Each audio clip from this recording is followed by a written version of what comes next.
Hello engineers, एक बार फिर से आप सभी का स्वागत है make it easy online platform पे। तो बच्चे एमपीएससी एएमवीआई के पीवाईक्यू सॉल्यूशन के लिए आप लोगों के मैसेजेस आ रहे थे कि इसका एक बार पीवाईक्यू सॉल्व करवा दीजिए सीबीटी 1 के लिए। तो अभी जो रीसेंट क्वेश्चन पेपर आपका है सीबीटी 1 का, ठीक है, वो हम आपको सॉल्व करवा रहे हैं। और इसमें बच्चे आपका जो सीबीटी 1 वाला पोर्शन है आप लोगों को मालूम होना चाहिए कि कंप्लीटली नॉन टेक्निकल है ना। इसमें जो 65 क्वेश्चन है वो आपके जीके के हैं, उसके बाद में 15 क्वेश्चन जो है आपके जनरल साइंस के हैं, और फिर 20 क्वेश्चन जो है आपका मैथ्स के और रीजनिंग के मिक्स क्वेश्चन है, ठीक है। तो ये पूरा ही पेपर आज हम आपको सॉल्व करवा रहे हैं और इससे आप लोगों को एक आइडिया लगेगा कि किस तरीके के क्वेश्चन रीसेंट एग्जाम में पूछे गए हैं, ठीक है। स्टार्ट करते हैं अपने सेशन को। सबसे पहला क्वेश्चन है कि कौन सी कमिटी है, which committee was appointed for inquiry into the defect of the act of 1919। देखो ब्रिटिशर्स के द्वारा ये एक्ट जो है ये निकाला गया था 1919 में, ठीक है। और ये बच्चे ब्रिटिशर्स क्या करते थे ना कि हर 10 साल के टाइम पीरियड पे एक एक्ट निकालते थे, ठीक है। इन्हें भारत सुधार अधिनियम भी कहा जाता था, ठीक है। और इसमें से बच्चे आपका ये जो 1919 में एक्ट आया था इसके लिए जो कमेटी बनाई गई थी ये है आपकी मुदिमन कमेटी, इसका नाम याद रखना, ठीक है, मुडीमैन कमेटी ये बनाई गई थी। और ये जो है आपका किस लिए थी, ये उल्टा क्वेश्चन में पूछा जा सकता है। तो मुडीमैन कमेटी किस लिए ली थी कि ताकि एक्ट ऑफ 1919 को क्या कर सके, इंक्वायरी कर सके इसकी, ठीक है, इसके लिए बनाया गया था। उसके अलावा अगर हम देखें मैकाले कमेटी, इसका संबंध एजुकेशन से है, ठीक है। मैकाले कमेटी, हंटर कमेटी, इसका संबंध भी आपका एजुकेशन से है, ठीक है। और साइमन कमेटी, इसका संबंध है कि इंडियन कॉन्स्टिट्यूशन को कैसे बनाया जाएगा, ठीक है, इंडियन कॉन्स्टिट्यूशन से। तो इनको भी आप लोगों को साथ में याद रखना है। तो आंसर क्या होगा इसका, सिर्फ एक इसका सही है।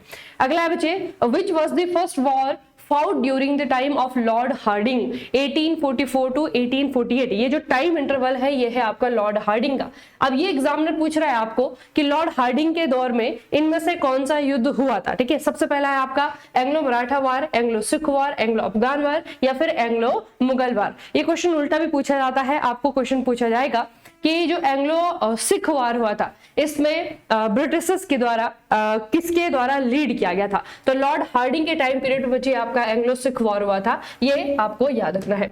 अगला क्वेश्चन है, in the permanent settlement system which class benefited the most. Permanent settlement स्थायी बंदोबस्त, इसे हिंदी में कहा जाता है स्थायी बंदोबस्त। ये बेसिकली क्या है, रेवेन्यू टैक्स कलेक्ट करने का एक तरीका है, ठीक है। टैक्स कलेक्शन का क्या है, एक तरीका है, एक सिस्टम है। और ये जो है बच्चे आप लोगों को याद रखना है, लॉर्ड कॉर्नवालिस के द्वारा इसे दिया गया था। और इसमें जो स्थायी बंदोबस्त है, टैक्स कलेक्शन है, इसमें क्या होता था कि बीच में एक जमींदार होता था। जमींदार बेसिकली एक मिडल मैन है जिसका काम है रेवेन्यू को कलेक्ट करके ब्रिटिश गवर्नमेंट तक पहुंचाना, ठीक है। और किसानों से ही क्या करता था, रेवेन्यू कलेक्ट करता था। तो बीच में एक मिडिल मैन होता था जिसे कि जमींदार कहते थे, ये आप लोगों को याद रखना है। उसके अलावा यहाँ पे पूछा हुआ है कि कौन सी क्लास सबसे ज्यादा बेनिफिटेड थी। देखो फार्मर का तो कोई भी आपका बेनिफिट नहीं होगा, ठीक है। उसके बाद में जो है आपका जमींदार है, इंडस्ट्रियलिस्ट है और आपके आर्टिसंस है। तो ये तो थोड़ा सा आप लोगों को याद रखना है कि सबसे ज्यादा जो फायदा होता था परमानेंट सेटलमेंट में ये होता था बच्चे आपका जमींदार। एक तो याद रखना लैंड लॉर्ड्स को, क्योंकि इनको कुछ करना नहीं पड़ता है ना, इनको क्या, ये कुछ भी काम नहीं करते थे। ये बेसिकली जो किसान है, किसानों से ही जो टैक्स है वो वसूलते थे। तो इनका काम सिर्फ वसूली का था, है ना, ये नहीं कि किसानी कर रही है। तो किसानों से टैक्स वसूलते थे और उसका कुछ % अपने पास रखते थे और बाकी जो है आपका ब्रिटिश ईस्ट इंडिया कंपनी को या फिर जो ब्रिटेन की गवर्नमेंट है उसे दे देते थे, ठीक है। तो जमींदारों का जो है सबसे ज्यादा फायदा यहाँ पे होता था। अगला है आपका, which of the following newspaper and literature is not associated with the Lala Lajpat Rai. Lala Lajpat Rai से कौन सी मैगजीन, कौन सी न्यूज़पेपर है जो कि नहीं एसोसिएटेड है। सबसे पहला है आपका न्यूज़पेपर पंजाबी, फिर है आपका उन्होंने बुक लिखी थी यंग इंडिया, फिर है आपका ही formulated the theory of passive resistance, ठीक है। और इसका जो न्यूज़पेपर है वो है वंदे मातरम, और फिर है आपका पॉलिटिकल फ्यूचर ऑफ इंडिया। इनमें से कौन सा, देखो लाला लाजपत राय जो है बच्चे इनके लिटरेरी वर्क बहुत ज्यादा एग्जाम में पूछे जाते हैं, ठीक है, बहुत ज्यादा एग्जाम में इनके लिटरेरी वर्क पूछे जाते हैं, तो ये थोड़ा सा आप लोगों को याद रखना है। यहाँ पे अगर हम देखेंगे न्यूज़पेपर पंजाबी, ये भी इन्हीं का है, ठीक है। Theory of passive resistance, Vande Mataram नाम का जो न्यूज़पेपर निकलता था, वहां पे जो है इन्होंने लिखा था, ये भी इन्हीं का है, ठीक है। पॉलिटिकल फ्यूचर ऑफ इंडिया, ये भी इन्हीं का है। जो इनका नहीं है वो है यंग इंडिया, ठीक है। ये आप लोगों को याद रखना है कि यंग इंडिया इनका नहीं है, तो ओनली बी, ये जो है इनका नहीं है। बाकी सारे के सारे जो वर्क है, लिटरेरी वर्क है, वो लाला लाजपत राय से संबंधित है। अगला है आपका identify the social reformer from the following description. इनमें से आपको एक एक सेंटेंस दिया हुआ है, ठीक है, और वो इनमें से किसी एक के बारे में है। या तो वो बाबा पद्मन जी के बारे में होगा, गोपाल हरि देशमुख के बारे में है, या फिर आपका विष्णु शास्त्री के बारे में है, या फिर इनमें से किसी के बारे में नहीं, ठीक है। अब ध्यान से पढ़ेंगे। सबसे पहले है कि इनके द्वारा मराठी न्यूज़पेपर दयान प्रकाश ये शुरू किया गया था। फिर है कि the government honoured him with the title justice of peace and Rao Bahadur, Rao Bahadur के नाम का टाइटल इनको दिया गया था गवर्नमेंट के द्वारा। फिर है he had a deep interest in music, music में इनका बहुत ज्यादा इंटरेस्ट था। तो ये जो बातें हैं ये इनमें से किसके बारे में लिखी गई हैं? देखो यहाँ पे आप लोगों को बच्चे याद रखना है कि इनमें से कोई नहीं है, ठीक है। इनमें से किसी के भी बारे में ये चीजें आपकी सही नहीं है। विष्णु शास्त्री पंडित हैं, गोपाल हरि देशमुख हैं, बाबा पद्मन जी है, ठीक है। तो ये थोड़ा सा आप लोगों को याद रखना है। उसके बाद है बच्चे आपका Which women reformer work do you identify by reading the following statement? Which woman reformer? अब इनमें से आपको बताना है कि किसके बारे में बात हो रही है, ठीक है। यहाँ पे देखो आपके 4 ऑप्शन है। यहाँ पे Hindu lady direct doctor Rakhmabai है, पंडिता रमाबाई हैं, रमाबाई रानडे हैं, या फिर डॉक्टर आनंदीबाई जोशी हैं, ठीक है। एक एक करके पढ़ेंगे। सबसे पहले है कि she was active in the women's emancipation work of the organisation शस्त्र बदन, ठीक है, शस्त्र सदन एंड आर्य महिला समाज। उसके बाद है the government honoured her with the title of Kaisar e Hind for her work in 1913। और फिर आपका हिंदू लेडी सोशल क्लब इनके द्वारा शुरू किया गया था 1894 में, ठीक है। उसके बाद में है her work for emancipation of women was supported by the Thackerays and Tata families. अब यहाँ पे ये बच्चे आपका जब आप महाराष्ट्र का जीके पढ़ोगे, उसका हिस्ट्री पढ़ोगे ना, तो बहुत सारी जो है महिलाओं के बारे में आप लोगों को पढ़ना मिलेगा, ठीक है। बहुत सारी जो है आपके सोशल रिफॉर्मर है, एक्टिविस्ट है, ठीक है, उनके बारे में आपको पढ़ने को मिलेगा। तो एक आपका नाम याद रखना है आपको, इनका नाम है बच्चे रमाबाई रानडे, ठीक है, रमाबाई रानडे। तो इनकी सारी अचीवमेंट आपको याद रखनी है कि इन्होंने क्या काम किया, ठीक है। जो आर्य महिला समाज है, ठीक है, आर्य महिला समाज ये इन्होंने बनाया। उसके अलावा जो ये शस्त्र सदन जो इन्होंने बनाया था, ये आपको याद रखना है। केसरी हिंद की उपाधि जो है गवर्नमेंट के द्वारा इनको दी गई थी 1913 में, ये आपको याद रखना है। 1894 में हिंदू लेडीज सोशल क्लब ये इनके द्वारा बनाया गया था। और इनके काम के लिए, क्योंकि ये वुमेन्स के लिए बहुत ज्यादा काम करती थी, वुमेन एम्पावरमेंट के लिए काम करती थी, तो इनको सपोर्ट किया जाता था किसके द्वारा? टाटा फैमिलीज के द्वारा, और महाराष्ट्र में जो है आपका ठाकरेज के द्वारा, ठीक है। अगला है बच्चे आपका after Mahatma Gandhi came to India in 1915, which of the following problems did he handle successfully?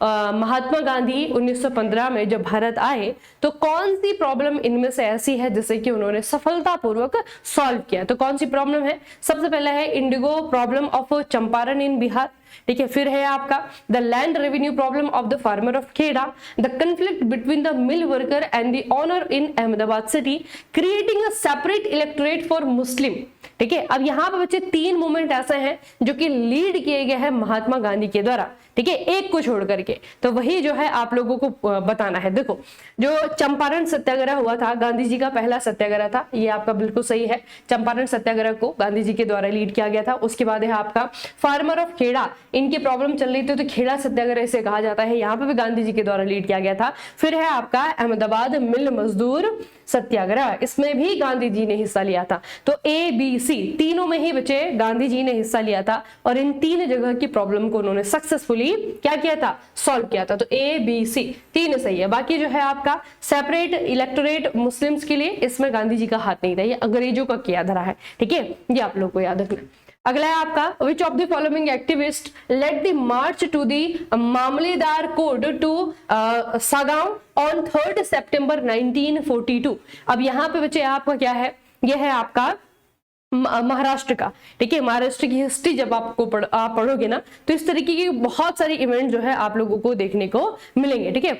तो यहाँ पे आपको याद रखना है, देखो सबसे पहले है आपका कृष्ण रामा खुर्दे, ये भी आपके हैं। वीएस पेज ये भी आपके यहाँ पे थे, ठीक है। गोविंद खोत ये भी आपके यहाँ पे थे। डॉक्टर वाई के सोवनी ये भी आपके यहाँ पे थे। तो बेसिकली ये जो चारों पर्सनैलिटी हैं, इन्होंने क्या किया था, इन्होंने मार्च किया था कहां तक, मामलेदार कोर्ट पर। और घटना कब की है, 1942 की है। 1942 में आप लोगों को याद रखना है बच्चे, भारत छोड़ो आंदोलन चल रहा है इंडिया में, क्विट इंडिया मूवमेंट चल रहा है। उसी दौरान जो है आपका ये मार्च होती है, तो इस 3 सितंबर 1942 को। और इसमें ये सारे के सारे जो है आपके क्या है, एक्टिविस्ट है जिनके द्वारा हिस्सा लिया जाता है। तो सारे के सारे हैं, all of the above are correct.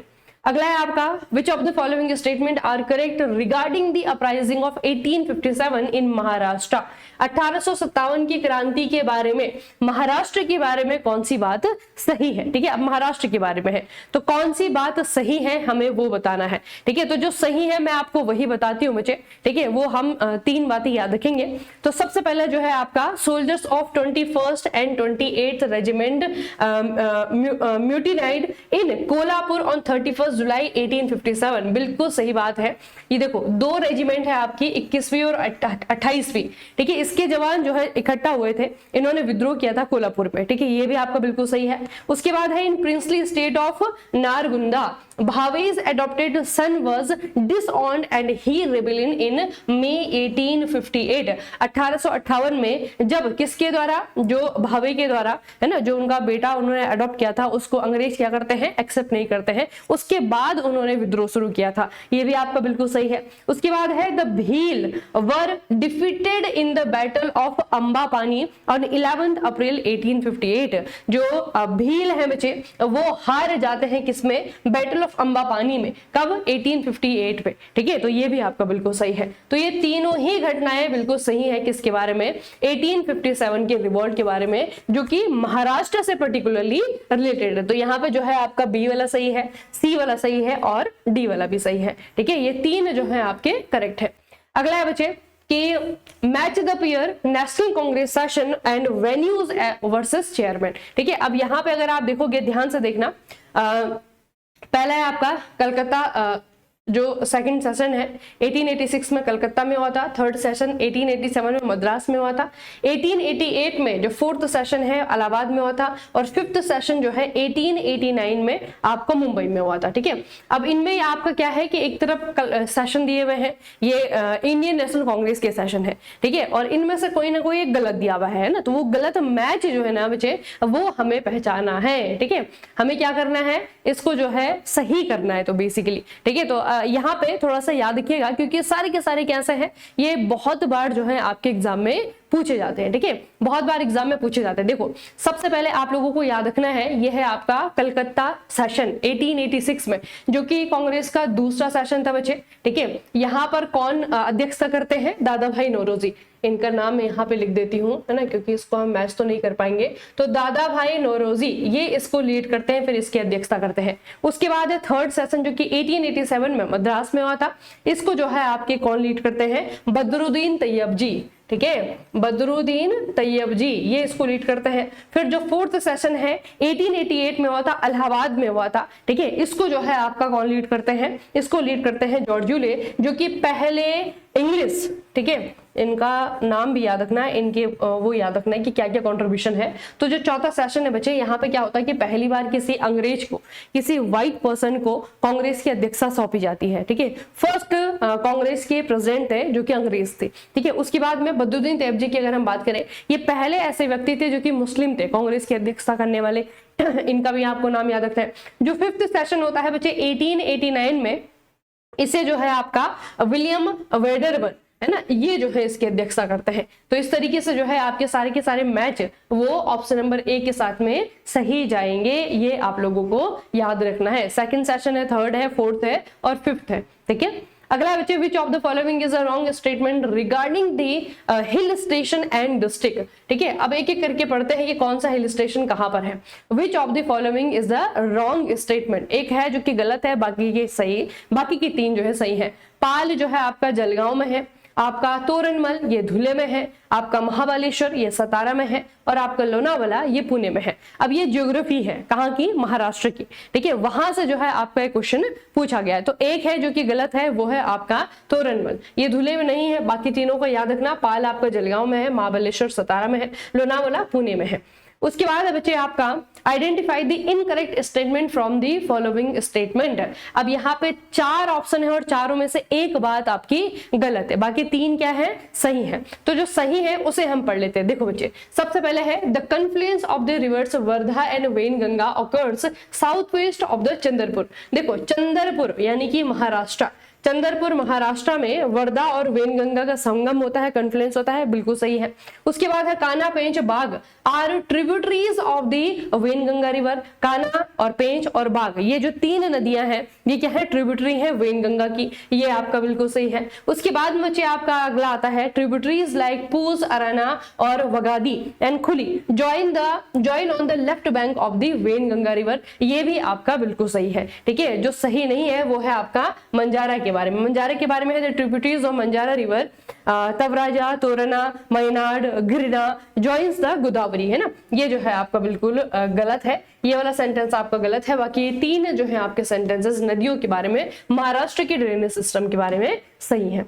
अगला है आपका according to the Koppen's classification of the climate region. Koppen ने क्या किया है कि पूरे दुनिया भर के क्लाइमेट को क्लासिफाइड किया है, ठीक है। अब उन्होंने पूरी दुनिया भर का किया है, तो महाराष्ट्र का भी इसमें हुआ है, इंडिया के भी इसमें हुआ है। तो इसके अकॉर्डिंग आपका पूछा है कि which type of climate is found in the western coastal region of India south of Mumbai, ठीक है।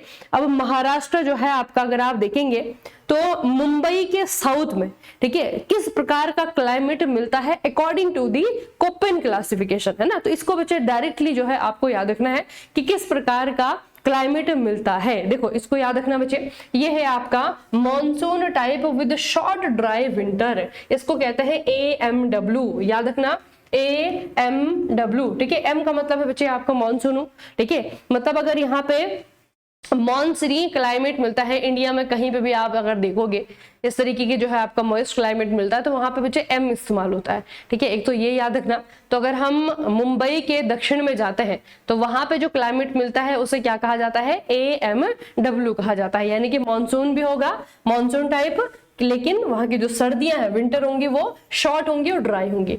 अगला है आपका which of the following statement is are incorrect. अच्छा, इसमें से जो है आपका कुछ गलत है, इनकरेक्ट है, वो हमें बताना है। कुछ जो है आपके सही है, ठीक है, तो वो हमें बताना है। देखो सबसे पहले जो है आपका लिखा है कि Uttarakhand, Uttar Pradesh, Bihar, West Bengal are and Manipur state of India share a border with Nepal. ये जो है आपके 3-4 स्टेट है जो कि अपना बॉर्डर शेयर करते हैं नेपाल के साथ में। उसके बाद है Nepal is a landlocked country which is situated between 2 giant countries China and India.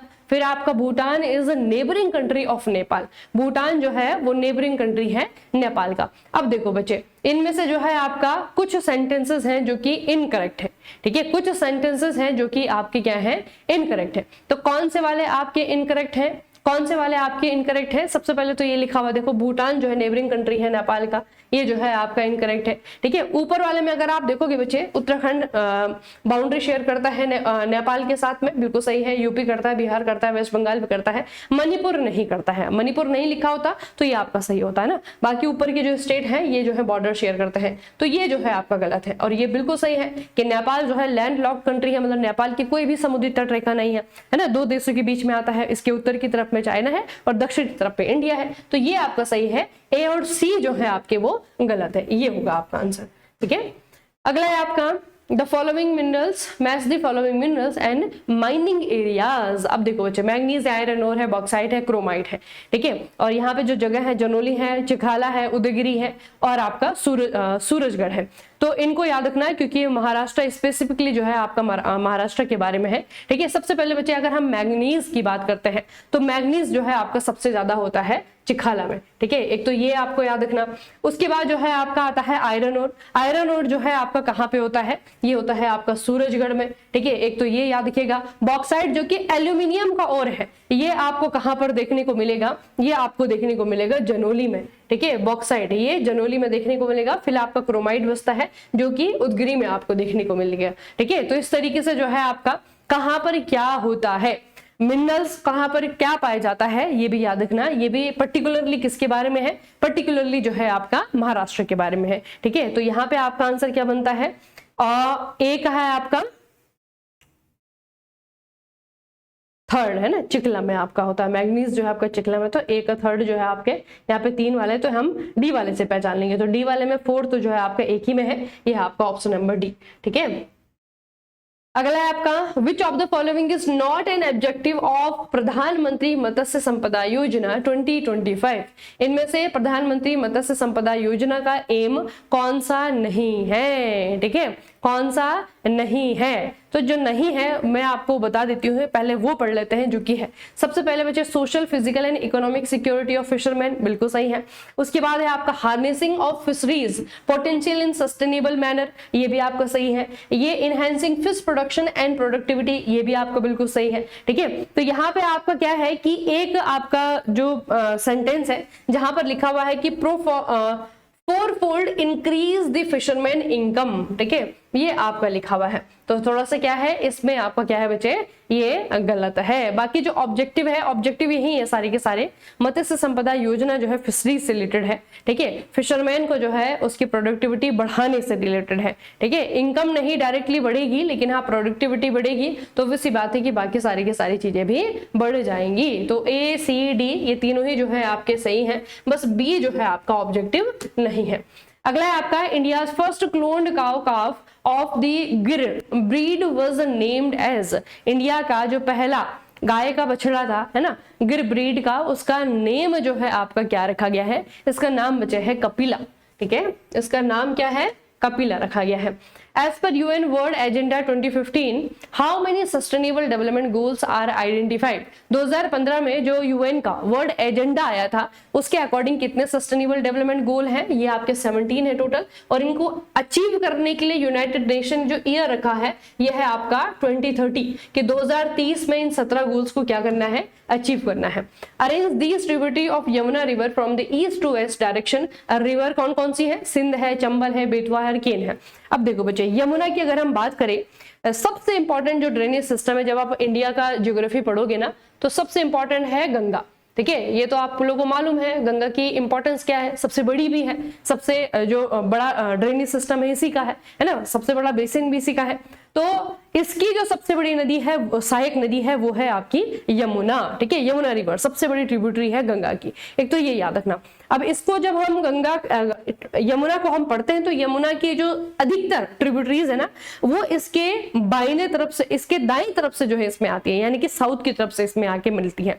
ठीक है, और उन्हीं में जो है सारी की सारी नदियां है, सिंध है, चंबल है, बेतवा है और केन है। ठीक है, तो जब हम इसे ईस्ट टू वेस्ट जो है अरेंज करने जाते हैं तो सबसे पहले बच्चे आपका केन आती है, बेतवा आती है, सिंध आती है और चंबल आती है। इस तरीके से जो है आपको ये देखने को मिलती है। ठीक है, तो ईस्ट टू वेस्ट मतलब कि इधर से इधर को जब आप इसे अरेंज करोगे तो ये जो है आपकी सबसे इधर जो है आपकी केन आएगी, फिर जो है आपकी बेतवा आएगी, फिर आपकी सिंध आएगी, और सबसे जो वेस्ट में है ये जो है आपकी कौन आएगी, ये आएगी चंबल। ठीक है, ये यमुना की सहायक नदी है। अगला है at what distance along highways in Maharashtra will charging stations for electric vehicles be install as per Maharashtra electric vehicle policy 2025। ये बहुत इंपॉर्टेंट है क्योंकि बच्चे ये आपका एग्जाम में पूछा गया है। ठीक है, और ये जो आपका टॉपिक है ई व्हीकल वाला, ये बहुत ज्यादा चर्चाओं में, तो इसे याद रखना, ये है आपका 25 किलोमीटर। ठीक है, 25 किलोमीटर में, और महाराष्ट्र की जो ईवी पॉलिसी है ये है आपकी 2025 की। नेशनल फूड सिक्योरिटी मिशन एनपीएसएम जिसे हम कहते हैं, ये कौन से साल में बनाया गया था, कौन सी पंचवर्षीय योजना में इसको बनाया गया था, तो ये बना था बच्चे आपके 11वीं पंचवर्षीय योजना में, 11th में। ठीक है, 11वीं पंचवर्षीय योजना टोटल कितनी है, 12 पंचवर्षीय योजना है टोटल। ठीक है, तो जो आपकी सेकंड लास्ट 11th में उसमें ये आपका बनाया गया था।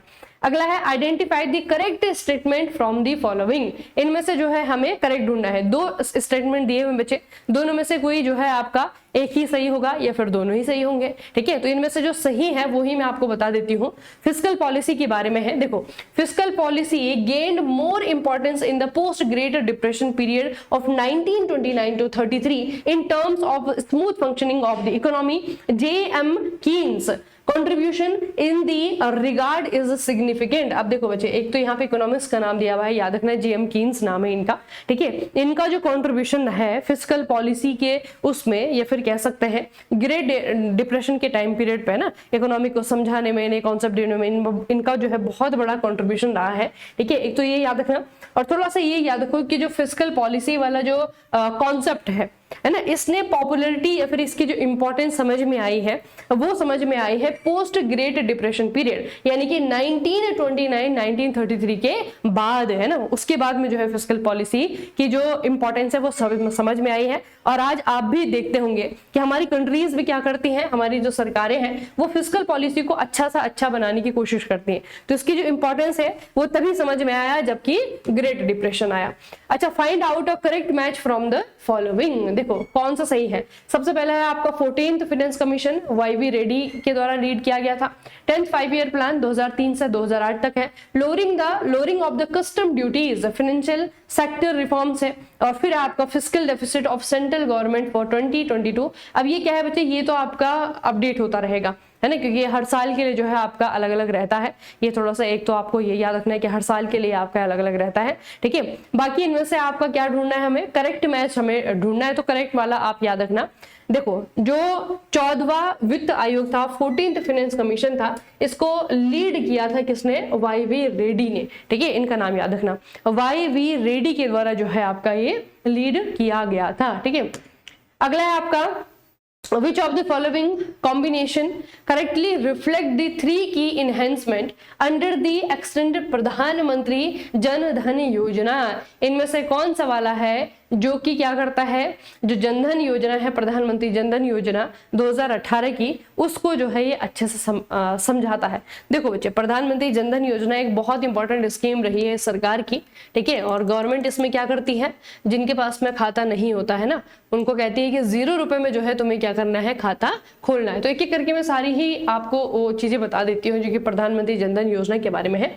सबसे पहला है आपका overdraft OD limit raise, insurance cover reduced, age limit unchanged. ये आपका बिल्कुल सही है ना, ये सारी की सारी जो है आपकी चीजें हुई थी। Overdraft limit lowered, insurance cover raised, condition added, ये आपकी जो है आपकी हुई थी, ठीक है। Overdraft limit raised, insurance cover unchanged और कंडीशन एडेड। अब देखो यहाँ पे क्या है, अगर आप देखोगे तो बहुत सारे जो है ऑप्शंस आप लोगों को दिए हुए हैं कि हुआ क्या था, है ना। जो ये आपका प्रधानमंत्री जनधन योजना है, तो इसके लिए थोड़ा सा बच्चे याद रखना कि उन्होंने क्या किया था, ओवरड्राफ्ट की जो लिमिट है उसको बढ़ा दिया था, इंश्योरेंस कवर जो है आपका वो भी इसमें दिया था, और एज लिमिट को भी क्या कर दिया था, बढ़ा दिया था। तो प्रधानमंत्री जनधन योजना जो कि एक बहुत इंपॉर्टेंट स्कीम है, आज भी जो है बहुत सारे लोगों को ये वाली स्कीम कवर करती है, इंडिया के लोगों को, ठीक है। और इसमें बेसिकली बच्चे क्या है मेन मोटिव, 2015 में जो है आपकी आई थी, है ना। तो ये जो आपकी मेन मोटिव है जनधन योजना का, वो ये है कि फाइनेंशियल इंक्लूजन हो सके,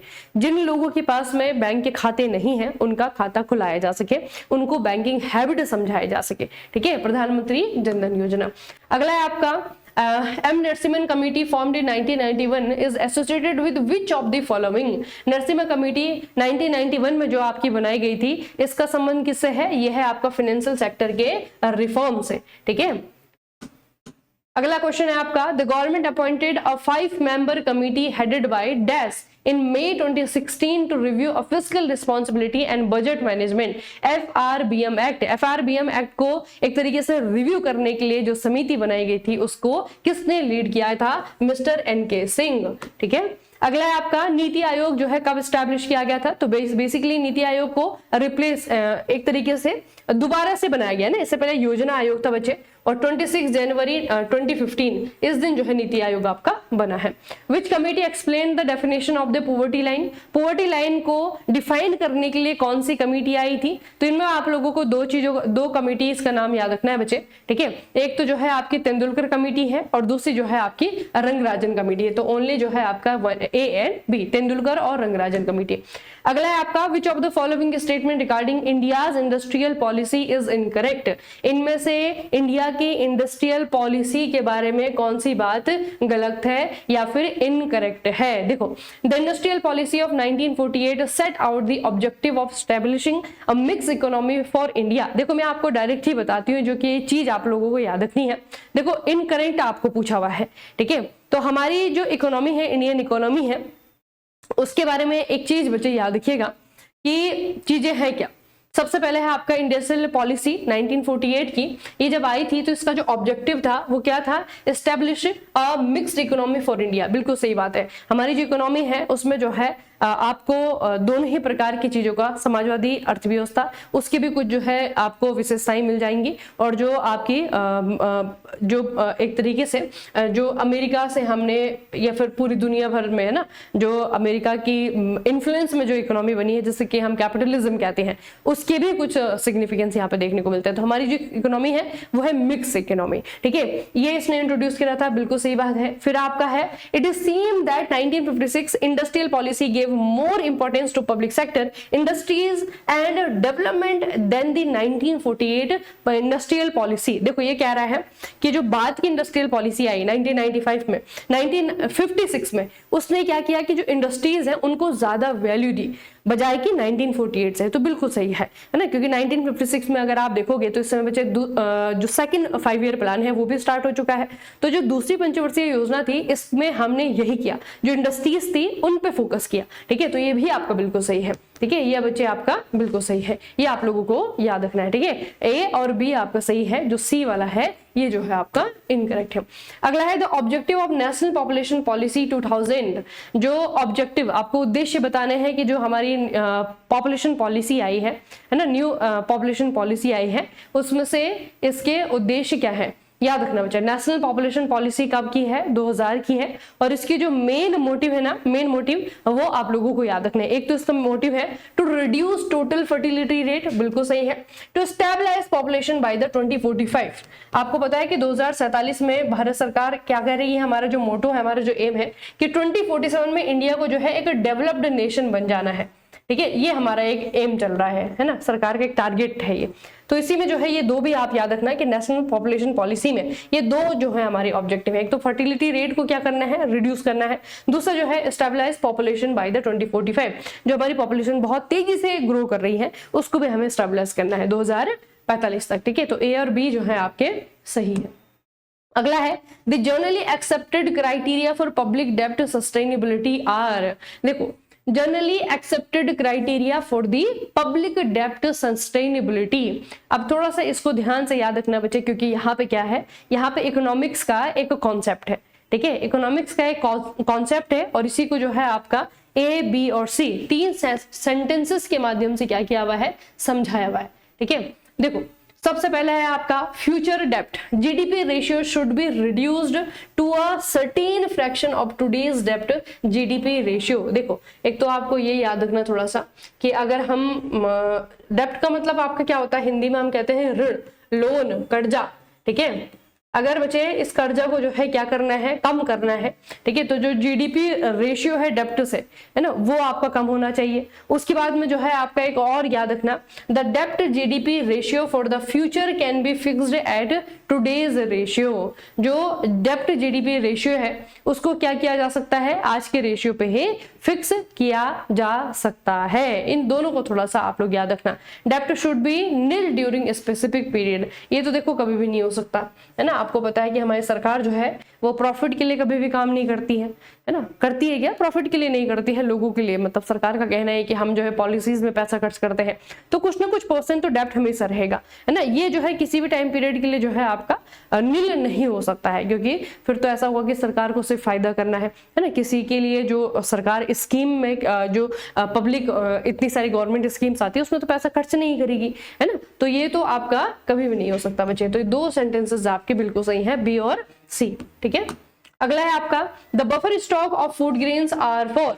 बफर स्टॉक ये किसके लिए है, बफर स्टॉक जो है आपका ये किसके लिए है। देखो ये आपको याद रखना है, यहाँ पे आपकी दो चीजें हैं, एक तो मॉडरेटिंग प्राइस फ्लक्चुएशन, है ना। कभी कभी क्या होता है बच्चे कि मार्केट में किसी भी वस्तु का जो प्राइस है वो जो है आपको क्या करता है, फ्लक्चुएट करता है।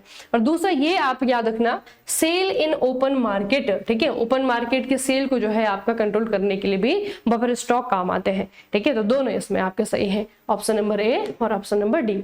Where was the national park for agriculture and rural development यानी कि नाबार्ड एस्टैब्लिश्ड। देखो हमारे आरबीआई के द्वारा, रिजर्व बैंक ऑफ इंडिया के द्वारा नाबार्ड जो आपका बनाया गया है, ये बनाया गया है दो चीजों के लिए, एक तो ग्रामीण क्षेत्र को डेवलप करने के लिए और दूसरा जो है एग्रीकल्चर को डेवलप करने के लिए। ठीक है, इसे बनाया कब गया, इसको पूरे बच्चे आपको डेट सहित याद रखना है, ये आपका 12 जुलाई 1982 को बनाया गया।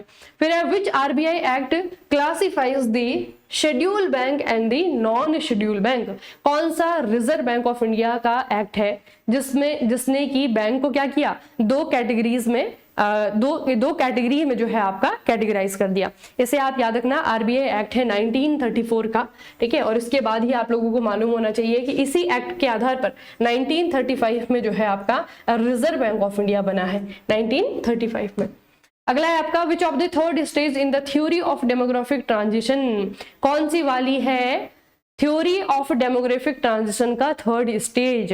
ठीक है, थर्ड स्टेज कौन सा वाला है बच्चे, एक याद रखना, बर्थ रेट डिक्लाइन सिग्निफिकेंटली। देखो एक थ्योरी है जो कि डेमोग्राफिक ट्रांजिशन को बताती है, मतलब कभी भी किसी देश की जो जनसंख्या है अगर वो घटती है बढ़ती है तो एकदम से नहीं घटती है या फिर एकदम से नहीं बढ़ती है, बीच में ट्रांजिशन आते हैं, मतलब कि हमें पहले से ही पता लग जाता है आंकड़ों को देख करके कि अब जो है हमारी जो पॉपुलेशन है वो कम होने वाली है फिर ज्यादा होने वाली है। तो जो थर्ड फेज होता है बच्चे डेमोग्राफिक ट्रांजिशन के अकॉर्डिंग, वो क्या होता है, जो बर्थ रेट है ना बच्चे ये डिक्लाइन करने लगती है। डिक्लाइन का मतलब क्या है, ये गिरने लगती है, कम होने लगती है। ठीक है, तो इसमें जो है आपका सिर्फ डी सही है।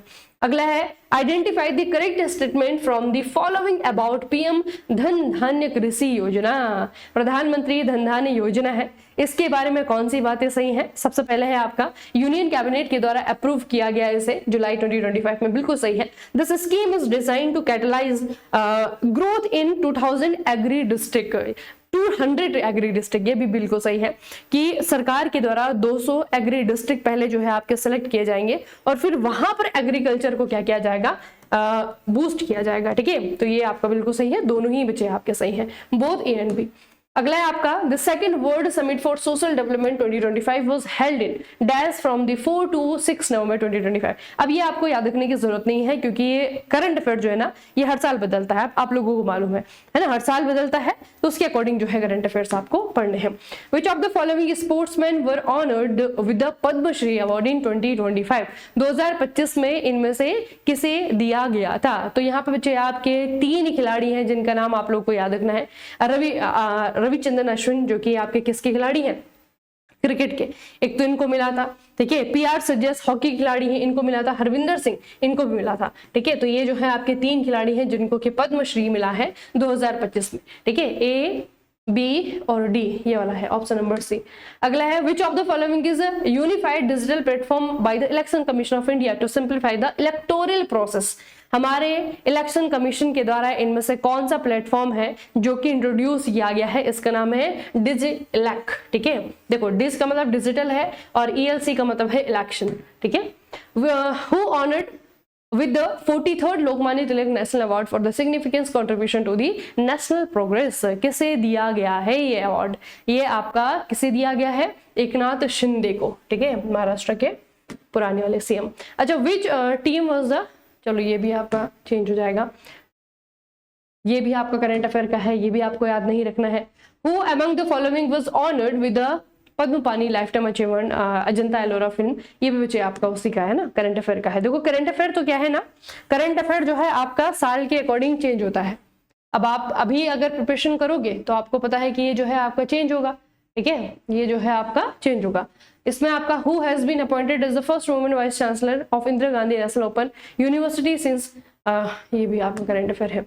First artificial intelligence technology based anganwadi of the country has been launched by the government in which village Nagpur district, ये इसको थोड़ा सा याद रखना है ना, ये आपका पूछा जाएगा, इसको थोड़ा सा याद रखने के कहाँ पे है बच्चे, यहाँ पे एक गांव है, इसका नाम है आपका वधमना। ठीक है, और है कहाँ पे, नागपुर डिस्ट्रिक्ट में है। तो यहाँ पे हमारी कंट्री का पहला artificial intelligence technology based anganwadi खोला गया है महाराष्ट्र में, इसको थोड़ा याद रखना क्योंकि पहली बार हुआ है ना, तो पहली बार है तो हमेशा के लिए पहली बार ही है ना, ये मतलब चेंज नहीं होना। बाकी तो पुरस्कार हैं आपके, है ना, वो हर साल जो है बदलते रहते हैं, चेंज होता है, उसको जो है जब रिसेंट करंट अफेयर आप लोग पढ़ेंगे तो वहां पे वो चीजें अपडेट हो जाएंगी। ठीक है, अगला है बच्चे, ये भी वही है मिस वर्ल्ड 2025।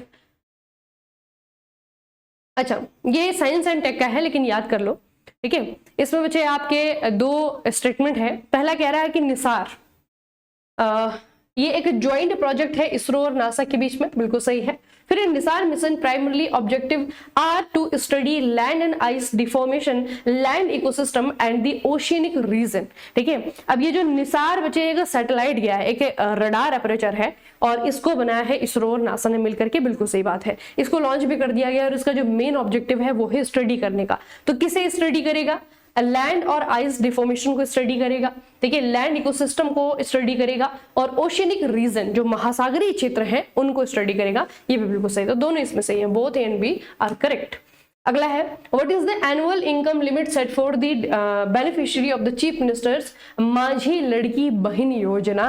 माझी लड़की बहन योजना, इसके लिए जो बेनिफिशियरीज हैं, फिर कह सकते हैं कि जिन लोगों को इसका फायदा मिलेगा उनको कितना पैसा दिया जाएगा, ये है बच्चे आपका लेस देन 250, मतलब कि 2.5 लाख से कम है। अगला है supreme court while giving landmark decision September. चलो अब ये क्वेश्चन देखो थोड़ा सा, है ना, जब आप करने भी बैठोगे करंट अफेयर कितना इंपॉर्टेंट है आपके एग्जाम के लिए, यहां से आपको समझ में आएगा। अब यहाँ पे क्वेश्चन आप देखो और क्या पूछ रहा है वो देखो। पूछा है कि सुप्रीम कोर्ट के द्वारा 2025 सितंबर में एक लैंडमार्क डिसीजन दिया गया aimed at protecting the interest of home buyers, declared the right to housing a fundamental right under the which article of the constitution। Supreme court के द्वारा जो घर खरीदना है, राइट टू हाउसिंग, ठीक है, ये जो अधिकार है ये कौन से फंडामेंटल राइट के तहत बताया गया है। फंडामेंटल राइट आपका आता है आर्टिकल 21। आर्टिकल 21 क्या कहता है बच्चे? ये कहता है राइट टू लिबर्टी, ठीक है, और कौन सी लिबर्टी है? राइट टू पर्सनल लिबर्टी, ठीक है, पर्सनल लिबर्टी।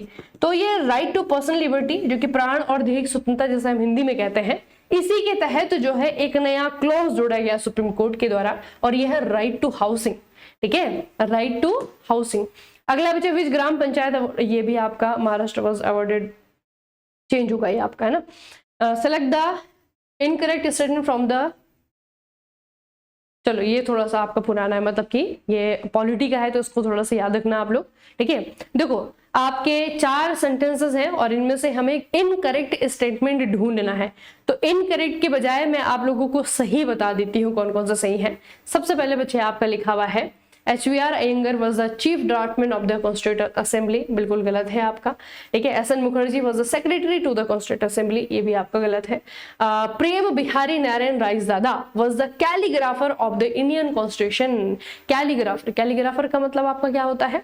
जिन्होंने हमारा संविधान लिखा है, जिनकी हैंड राइटिंग में जिन्होंने हमारे संविधान की बुक को सजाया है, ओरिजिनल जो संविधान है ना, तो ये है बच्चे आपके प्रेम बिहारी नारायण रायजादा, इनका नाम याद रखना। ये सेंटेंस आपका सही है, ए और बी जो है आपका वो गलत है ना, A and B are correct. हाँ, ये भी आपका पॉलिटी का है। Ordinary bills can be introduced by a minister और बाय प्राइवेट मेंबर।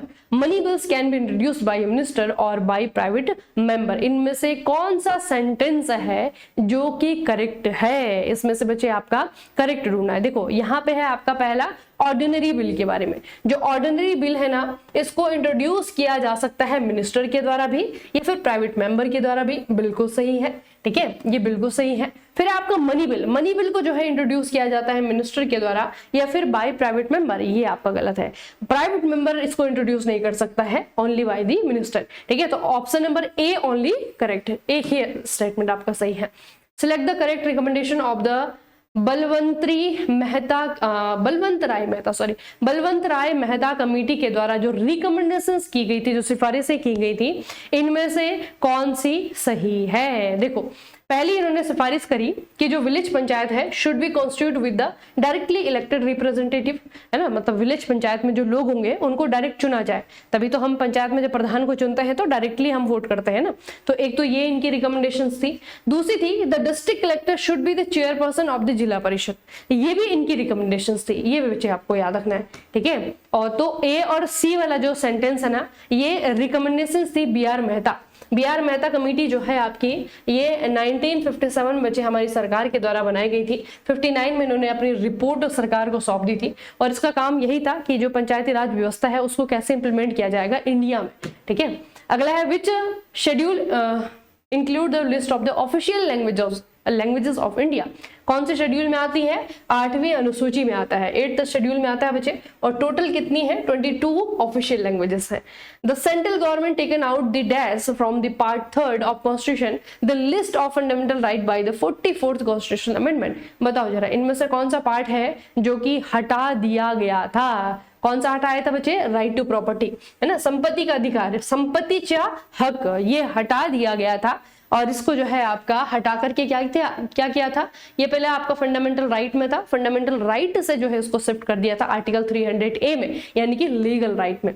अगला है who describe the concurrent list of the central and the state as the twilight zone. Twilight zone जो है किसके द्वारा कहा गया था? टूलाइट जोन बेसिकली बच्चे जो कंकरेंट लिस्ट है ना, इसमें क्या होता है कि सेंट्रल गवर्नमेंट और स्टेट गवर्नमेंट दोनों ही इसमें जो है आपका कानून बना सकते हैं। ठीक है, तो ये जो कहा गया था, ये कहा गया था जेनिंग्स के द्वारा। ठीक है, जेनिंग्स ने कहा कि कंकरेंट लिस्ट क्या है? टूलाइट जोन है।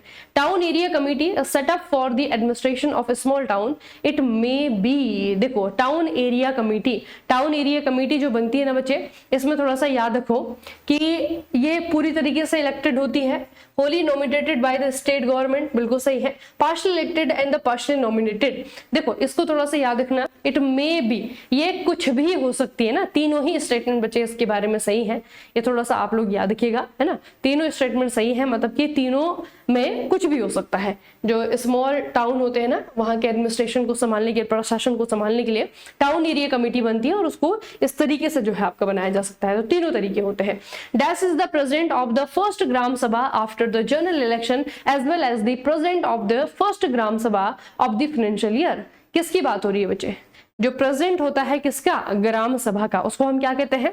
सरपंच कहते हैं, कहीं कहीं पे प्रधान जी कह देते हैं। ठीक है, the executive power of the state shall be vested in the governor under the which article.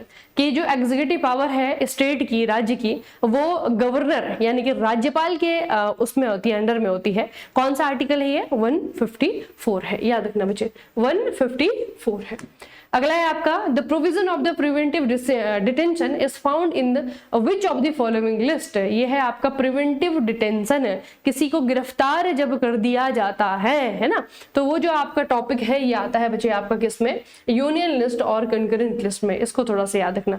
ठीक है, कौन से लिस्ट में मिलता है? यूनियन और कंकरेंट, दोनों ही जगह मिल जाएगा आपको।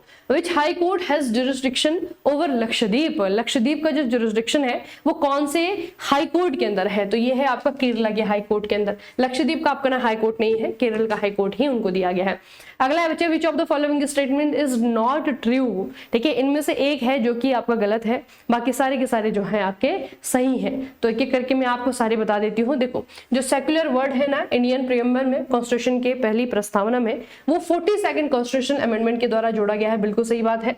द 42nd कॉन्स्टिट्यूशन अमेंडमेंट ये हुआ था 1976 में, बिल्कुल सही बात है। Social economic and political justice has been taken from the constitution of the USSR in the Indian constitution. हमारे संविधान में जो तीन शब्द हमने कहां से लिए हैं? यूएसएसआर से लिए हैं। ये भी आपको बिल्कुल सही है, ये तीनों जो है आपके सही है। गलत क्या है? The date of the implementation of the Indian constitution in November 2026, November 26 1949 बिल्कुल गलत है, क्योंकि हमारा जो संविधान है वो इंप्लीमेंट हुआ है 26 जैन 1950, है ना, ये आपकी सही डेट है, ये गलत है।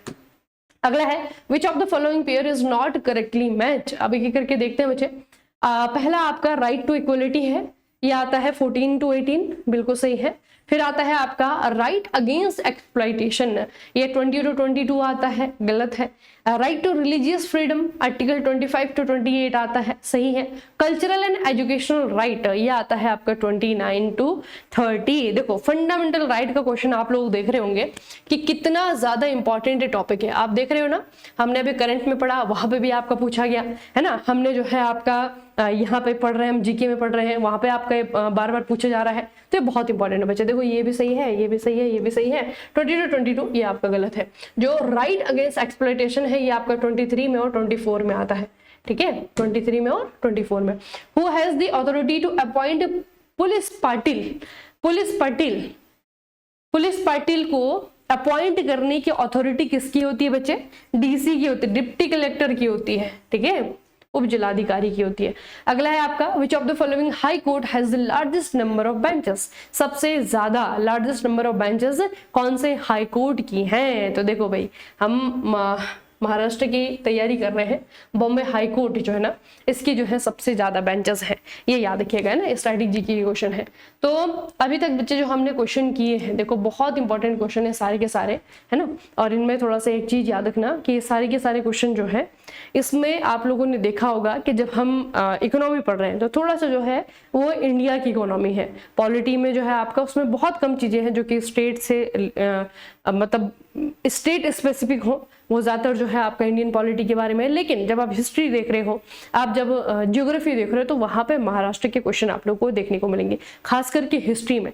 तो जब हिस्ट्री पढ़नी है तब जो है आपका महाराष्ट्र पे फोकस करना है, ठीक है। बाकी करंट अफेयर के क्वेश्चन भी हम लोगों ने देखे, मतलब टोटल 65 क्वेश्चन है, 65 में से जो है आपके 6 से 7 क्वेश्चन जो है आपके करंट अफेयर के हैं, ठीक है। कुछ डायरेक्टली हैं, कुछ इनडायरेक्टली हैं, उनको अभी याद रखने की जरूरत नहीं है। आप जो है पिछले 6 महीने का करंट अफेयर जो है तैयार करते रहिए अपना, ठीक है। और खास करके महाराष्ट्र में अगर कुछ हो रहा है, जैसे कि बॉम्बे हाई कोर्ट है, उनके द्वारा कोई नई सुनवाई हुई है किसी मामले में, इस तरह के क्वेश्चन जो है आप लोगों को देखने को मिलेंगे, ठीक है। तो ये क्वेश्चन जो है 65 क्वेश्चन हमने किए हैं जो कि जीके के हैं, जनरल नॉलेज के हैं, जनरल अवेयरनेस के हैं।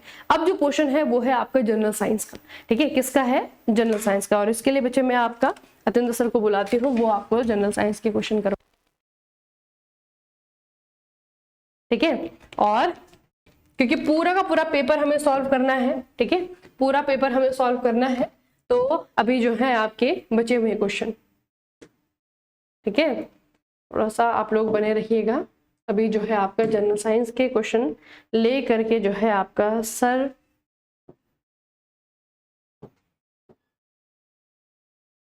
लीजिए सर।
तो चलिए, आपने जीके का पार्ट कंप्लीट कर लिया। इसके बाद में हम जनरल साइंस का जो पार्ट है वो कवर करेंगे, जो आपका 2025 का पेपर है जनरल साइंस का।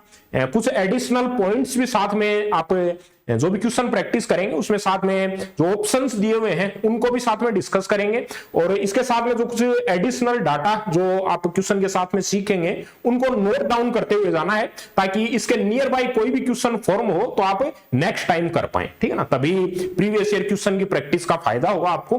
तो अपना 2025 का एमपीएससी का जो आपका एमवीआई का पेपर है, एमपीएससी एएमवीआई 2025 का जो पेपर है उसको प्रैक्टिस करेंगे। इसमें जनरल साइंस का पार्ट है उसको डिस्कस करेंगे। सबसे ज्यादा जनरल साइंस में मैंने आपको बताया था कि जो आपका बायोलॉजी वाला पोर्शन है, जिसमें जूलॉजी, बॉटनी और हाइजीन से रिलेटेड आपसे क्वेश्चन पुट किए जाते हैं, लगभग 9 क्वेश्चन रहते हैं यहाँ से। फिजिक्स और केमिस्ट्री का कंपेरेटिवली वेटेज कम है, लगभग 3-3 क्वेश्चन यहाँ से पूछे जाते हैं आपसे।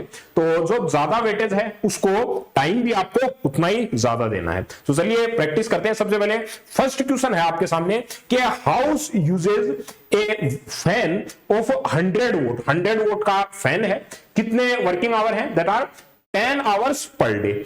बल्ब 2 आपको 2 बल्ब दिए हुए हैं जो 50 वोट के हैं, कितने घंटे चलते हैं working? That is 5 hour per day. If electricity cost है 5 रुपीज दे रखी है, 1 यूनिट की कॉस्ट दे रखी है, then calculate the monthly electricity bill. Monthly जो इलेक्ट्रिसिटी का बिल है 30 डेज के लिए, वो आपको कैलकुलेट करके बताना है कि एक मंथ के अंदर डेज कितने हैं, 30 डेज। तो सबसे पहले तो आपको बेसिक चीज जो पता होनी चाहिए कि 1 यूनिट का मतलब क्या होता है। 1 unit is equals to 1 kilowatt hour, 1 kilowatt hour, ठीक है ना। ये आपको बेसिक चीजें पता होनी चाहिए। साथ के अंदर जो भी हम एडिशनल पॉइंट लिखेंगे, भले से थ्योरेटिकल हो या फिर न्यूमेरिकल हो, आप साथ में अपने स्टिकी नोटपैड के साथ में ऐड करें या फिर एक साथ में जो प्रैक्टिस के लिए आप बुक जो यूज कर रहे हैं उसके साथ में लिखते हुए जाएं, ताकि नेक्स्ट टाइम क्वेश्चन आए, ताकि आप हेल्प हो आपको इन सब के अंदर। तो चलिए सबसे पहले तो अपन कैलकुलेट करेंगे जो आपको फैन दिया हुआ है, कितने नंबर ऑफ फैन है, 1 नंबर ऑफ फैन है, कितना है, एक का एनर्जी कंजम्पशन कितना है, 100 वाट का एनर्जी कंजम्पशन है, ठीक है ना। और कितने वर्किंग आवर है, 10 आवर। टोटल कंप्लीटली कितना चलता है, एक फैन है 100 वाट का एनर्जी कंजम्पशन करता है और कितने आवर का चलता है, 10 आवर तक, ठीक है ना। तो आपके सामने कितनी वैल्यू आ गई, दैट इज 1000 वॉट आवर। ये वोट इनटू आवर के अंदर आपके सामने फैन के लिए। दूसरी डिवाइस कौन सी है, दैट इज बल्ब है, दैट इज बल्ब दे रखा है। बल्ब कितने टाइम तक चलता है, 2 बल्ब है टोटल। कितनी है इनकी एनर्जी कंजम्पशन, 50 वोट है। कितने घंटे चलता है, 5 घंटे चलता है। तो आपके सामने वैल्यू कितनी आ गई, ये कंप्लीटली आप इसको करोगे, दैट इज आपके सामने 500 वोट इनटू आवर, ये वैल्यू आ गई। अच्छा, अब दोनों को अगर ऐड करें तो टोटल एनर्जी कंजम्पशन आ जाएगा अपने पास में, टोटल वैल्यू आ जाएगी दैट इज 1000 प्लस 500। तो कितनी वैल्यू आ गई, दैट इज 1500 आपके सामने वोट इनटू आवर, ये वैल्यू आ गई। अब ये 1500 वोट इनटू आवर कंप्लीटली कितने डेज तक चलते हैं, 30 डेज तक। तो मतलब 1500 वोट इनटू आवर है, तो ये कितने डेज हैं, दैट इज 30 डेज।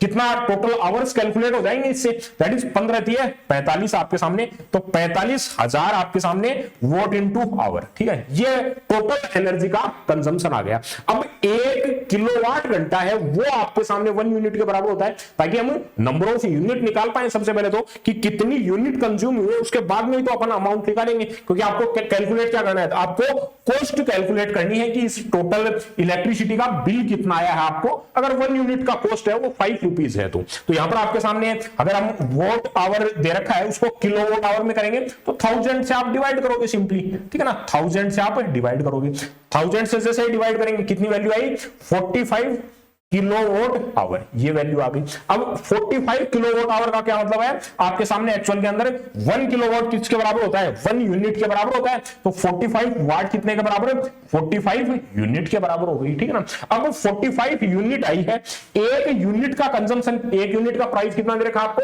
5 रुपीज है। तो 45 का कितना होगा, that will be the cost of the electricity bill. तो 45 इंटू 5 दैट इज कितनी वैल्यू आएगी आपके सामने, 225 रुपीज, 225 रुपीज, ठीक है ना।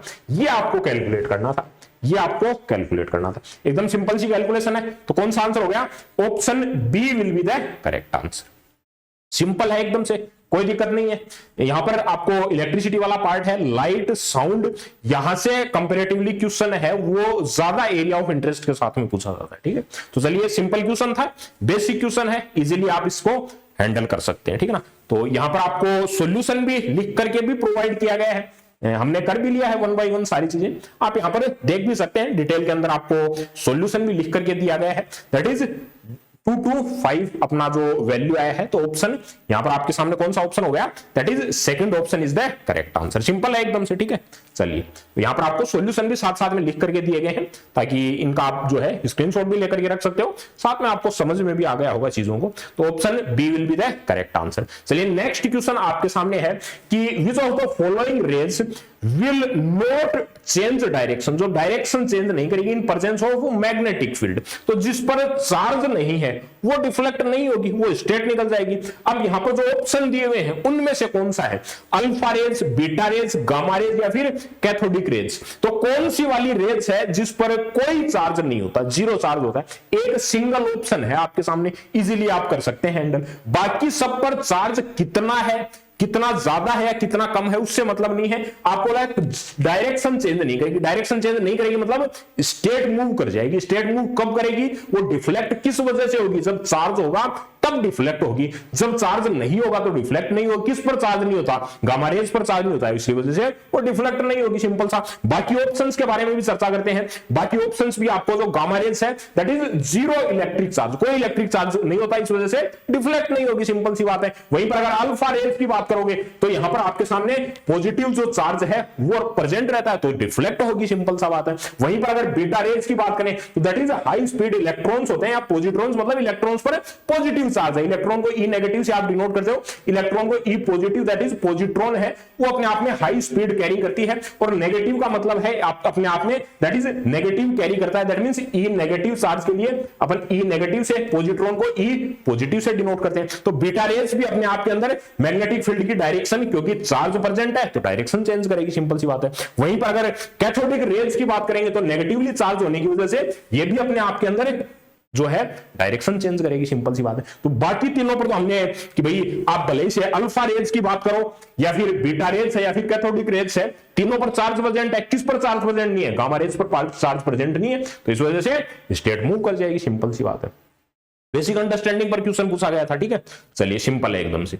इसको भी साथ साथ के अंदर जो भी नियर बाई चीजें हैं उनको साथ साथ में पॉइंट वाइज लिखते जाएं, रेदर देन आप लॉन्ग थ्योरी की फॉर्म के अंदर आपको लिख कर देने का सिंपल सा मीनिंग है कि आप तक जो स्टेटमेंट फॉर्म के अंदर इस वजह से लिखकर दिया जाता है ताकि आपके पास में डाटा डिलीवर हो पाए। आपको खुद को लिखना है तब आपको स्टेटमेंट नहीं लिखना है, आपको पॉइंट वाइज लिखना है। जितना समरी फॉर्म के अंदर किसी और को आपको नहीं समझाना है, आप खुद समझे, पॉइंट वाइज लिखना। गामा रेज लिखे तो आप जीरो इलेक्ट्रिक चार्ज, इतना मोर देन सफिशिएंट, आपको कॉम्प्लिकेटेड थ्योरी आपको लिखने की नीड नहीं है, ठीक है ना। चलिए इसके बाद में यहां पर आपको बाइलैंग्वेज दिया गया है, मराठी लैंग्वेज के अंदर भी आप समझना चाहें तो मराठी के अंदर भी आपको यहां पर डिस्प्ले किया गया है, ठीक है ना। तो option C is the correct answer. चलिए नेक्स्ट क्वेश्चन है आपके सामने, which of the following is not the adverse effect? कौन सा एडवर्स इफेक्ट नहीं है हाइड्रो इलेक्ट्रिक पावर प्लांट? देखो हाइड्रो इलेक्ट्रिक पावर प्लांट जो होते हैं वो अपना मेन क्या है वहां पर कि आपके पास में हाइड्रोलिक एनर्जी है और हाइड्रोलिक एनर्जी की हेल्प से आप टरबाइन ब्लेड्स को रोटेट कर पा रहे हैं, सिंपल सी बात है। वहां पर आपको अलग से कोई यहां पर फर्नेस की नीड नहीं होती, कंबंशन की नीड नहीं होती। आपको टरबाइन को रोटेट करने के लिए स्टीम नहीं बनानी है, आपको जेट स्प्रे करना है जिसकी वजह से टरबाइन ब्लेड रोटेट करेंगे। अब कौन सा एडवर्स इफेक्ट इनके नियर बाई नहीं है वो देखकर चलिए आप कि एयर पोल्यूशन होता है या फिर सोइल का इरोजन हो सकता है या फिर कौन से इसके ऑप्शन है जो एडवर्स इफेक्ट नहीं है, इसका नेगेटिव इफेक्ट नहीं है, is not the adverse effect. तो सब चर्चा करते हैं सब ऑप्शंस के बारे में। सबसे पहला है air pollution. Air pollution mainly अपन किस वजह से बोल करके चलते हैं? मान लो जब फर्नेस है, आपको स्टीम जनरेट, जब स्टीम पावर प्लांट की बात करते हैं अपन, तो वहां पर आपको स्टीम जनरेट करवानी है। स्टीम जनरेट करवानी है तो मेनली अपन जो कोल का फॉर्मेशन, कोल के थ्रू अपन स्टीम जनरेट करवाते हैं। फर्नेस के अंदर आप हीट जनरेट करेंगे तो जिसकी वजह से एयर पोल्यूशन होगा। लेकिन हाइड्रो इलेक्ट्रिक पावर प्लांट है वहां पर ऐसा कोई यहां पर अपने आप के अंदर सीन ही नहीं है, तो यहां पर एयर पोल्यूशन भी प्रेजेंट नहीं होगा, सिंपल सी बात है, ठीक है ना। बाकी सारे हैं, कोई सोइल का इरोजन होगा, अगर पानी फ्लो कर रहा है अपनी एक डायरेक्शन के लिए तो आप वहां पर डैम भी कंस्ट्रक्ट करोगे, सिंपल सी बात है। तो सारा सोइल इरोजन है वो अपने आप के अंदर रहेगा। इसी प्रकार ऑप्शन सी और डी भी जो है हाइड्रो इलेक्ट्रिक पावर प्लांट के एडवर्स इफेक्ट है। कौन सा वाला नहीं है कि भाई फर्नेस की नीड नहीं है, तो फर्नेस से रिलेटेड जो नेगेटिव इंपैक्ट आने चाहिए वो नेगेटिव इंपैक्ट नहीं आएंगे, सिंपल सी बात है, ठीक है ना। तो कौन सा ऑप्शन होगा यहाँ पर? सेम आपको जो है बाइलिंगुअल मराठी के अंदर भी लिखा हुआ है। चलिए नेक्स्ट, तो option A is the correct answer. Air आपका पोल्यूशन है वो एडवर्स इफेक्ट नहीं है। एडवर्स इफेक्ट कब होता है? ये अपने आप के अंदर जब थर्मल पावर प्लांट होते हैं जहां पर आपको फर्नेस की नीड होती है, स्टीम जनरेट करना है, उस टाइम पर हाइड्रो इलेक्ट्रिक पावर प्लांट में ऐसा सीन नहीं है, सिंपल सी बात है। तो option A is the correct answer. चलिए नेक्स्ट है, आपको यहां जो जनरल साइंस केमिस्ट्री से लगभग आप मान करके चलिए से रिलेटेड क्वेश्चन आपको पूछ करके चलता है, ठीक है ना।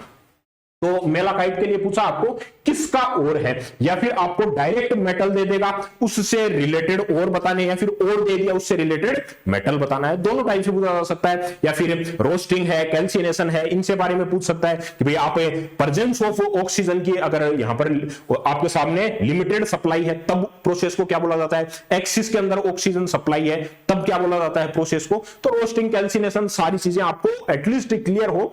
कोई भी प्रोसेस है उसके रिलेटेड रिफाइनिंग का प्रोसेस है, इलेक्ट्रोलाइटिक रिफाइनिंग किन के अंदर होती है, कंप्लीट जो प्रोसेस है मेटलर्जी का वो आपको बेसिक स्ट्रक्चर क्लियर हो, और साथ में ओर्स हैं उनको आपको ध्यान में रख के चलना है। डायरेक्ट क्वेश्चन पुट करता है यहां से, ठीक है ना। जैसे मेलाकाइट के लिए लिखा हुआ है कि कौन सा इसका ऑप्शन नहीं है कि मेलाकाइट और है, किसका है या फिर किसका नहीं है, सबके लिए आप याद रख के लो। सबसे मोस्ट फ्रीक्वेंट तो आयरन के तो बाय डिफॉल्ट सभी को याद होंगे, एक बार डिस्प्ले भी कर देता हूं। जैसे एल्यूमिनियम की बात करें तो बॉक्साइट सबसे मोस्ट फ्रीक्वेंट जो यहां पर यूज आता है, जिससे एल्यूमिनियम एक्सट्रैक्ट करते हैं और से, तो यहां पर बेसिक क्वेश्चन इस टाइप से आपको पूछ करके चलता है। सभी को डिस्प्ले कर देता हूं, कॉपर, आयरन, एल्यूमिनियम और सल्फर के लिए बेसिक आप एटलीस्ट है तो यहां पर ध्यान में रख के चलेंगे, ठीक है ना। चलिए यहां पर मैं देखो, यहां आपको जो है मेटल से है और उनसे रिलेटेड ओर्स हैं। एल्यूमिनियम के लिए कौन सा है सबसे ज्यादा मोस्ट फ्रीक्वेंट, यहां पर आपके सामने बॉक्साइट है, जिससे हम ओर का फॉर्मेशन करते हैं। इसी प्रकार अगर आयरन की बात करें तो हेमेटाइट है, मैग्नेटाइट है, सीडेराइट है, ये सबसे ज्यादा ओर्स हैं जिनसे हम मेटल को एक्सट्रैक्ट करते हैं। साथ में अगर कॉपर की बात करें तो कॉपर ग्लांस है, कॉपर पाइराइट, सबसे ज्यादा यूज जो आता है वो कॉपर पाइराइट से हम मोस्टली जो कॉपर को एक्सट्रैक्ट करते हैं, तो कॉपर पाइराइट है यहां पर सबसे बेस्ट।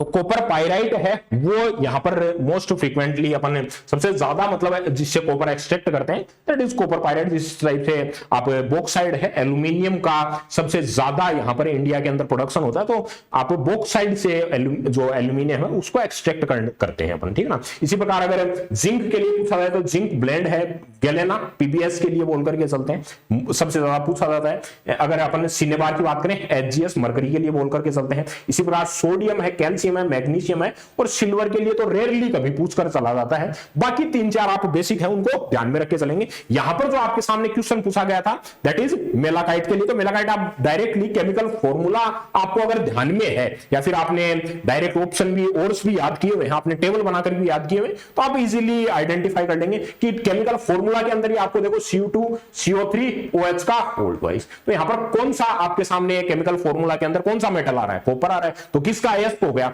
आयस का सिंपल सा मतलब है जो रॉ मटेरियल है जिससे आप मेटल को एक्सट्रैक्ट करोगे, तो यहां पर रॉ मटेरियल क्या है, कॉपर दिख रहा है आपको सिंपल सा, ठीक है ना, कि कॉपर का आयस का इससे एक्सट्रैक्ट क्या करोगे, कॉपर एक्सट्रैक्ट करोगे। अब ये केमिकल फॉर्मूला आपको देखने के बाद में मगर बोलूं कि इसको सल्फर एक्सट्रैक्ट कर सकते हो, केमिकल फॉर्मूला के अंदर ही सल्फर नहीं है, कहां से एक्सट्रैक्ट करोगे, सिंपल सी बात है, ठीक है ना। तो ये आप बेसिक चीजें इनके बारे में ध्यान में रख के चले। और साथ में मैंने आपको आयरन का और एल्यूमिनियम के जो ओर्स हैं जो डिस्प्ले किए हैं, काफी इंपॉर्टेंट जो रिपीटेडली एग्जाम के अंदर पूछता है, उनको ध्यान में रख के चलें। बहुत ज्यादा आपको जाने की जरूरत नहीं है, बेसिक आप ध्यान में रख के चलें, ठीक है ना। साथ में आपको बाइलिंगुअल भी लिख कर दिया गया है मराठी के अंदर भी।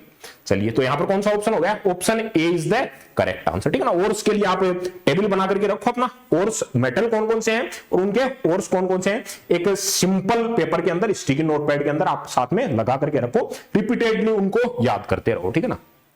ये जो मैंने आपको लिस्ट प्रोवाइड किया आपके पास में खुद है, तब उसको रिवाइज करो, अदरवाइज मैंने आपको कुछ इंपॉर्टेंट है यहां पर डिस्प्ले कर दिया है, ठीक है। चलिए नेक्स्ट क्वेश्चन है आपके सामने, कैल्शियम और क्लोरीन जो है combine to form a calcium chloride का फॉर्मेशन, मतलब कैल्शियम और क्लोरीन है वो कंबाइन होकर के कैल्शियम क्लोराइड का फॉर्मेशन कर रही है, तो कौन से बॉन्ड का फॉर्मेशन हो रहा है, सिंपल सी बात है। मेटल्स के बीच में अपन बोल करके चलते हैं, मेटेलिक बॉन्ड के लिए हाइड्रोजन बॉन्ड है, कोवेलेंट बॉन्ड है और आयनिक बॉन्ड है। देखो बॉन्ड सिंपल सा फॉर्मेशन, हर एटम है वो स्टेबिलिटी चाहता है, स्टेबिलिटी चाहने की ये जो इसकी चाहत है, इसके अंदर आइदर वो इलेक्ट्रॉन को देता है, इलेक्ट्रॉन अपने अंदर से इलेक्ट्रॉन को एक्सट्रैक्ट करता है, या इलेक्ट्रॉन गेन करता है।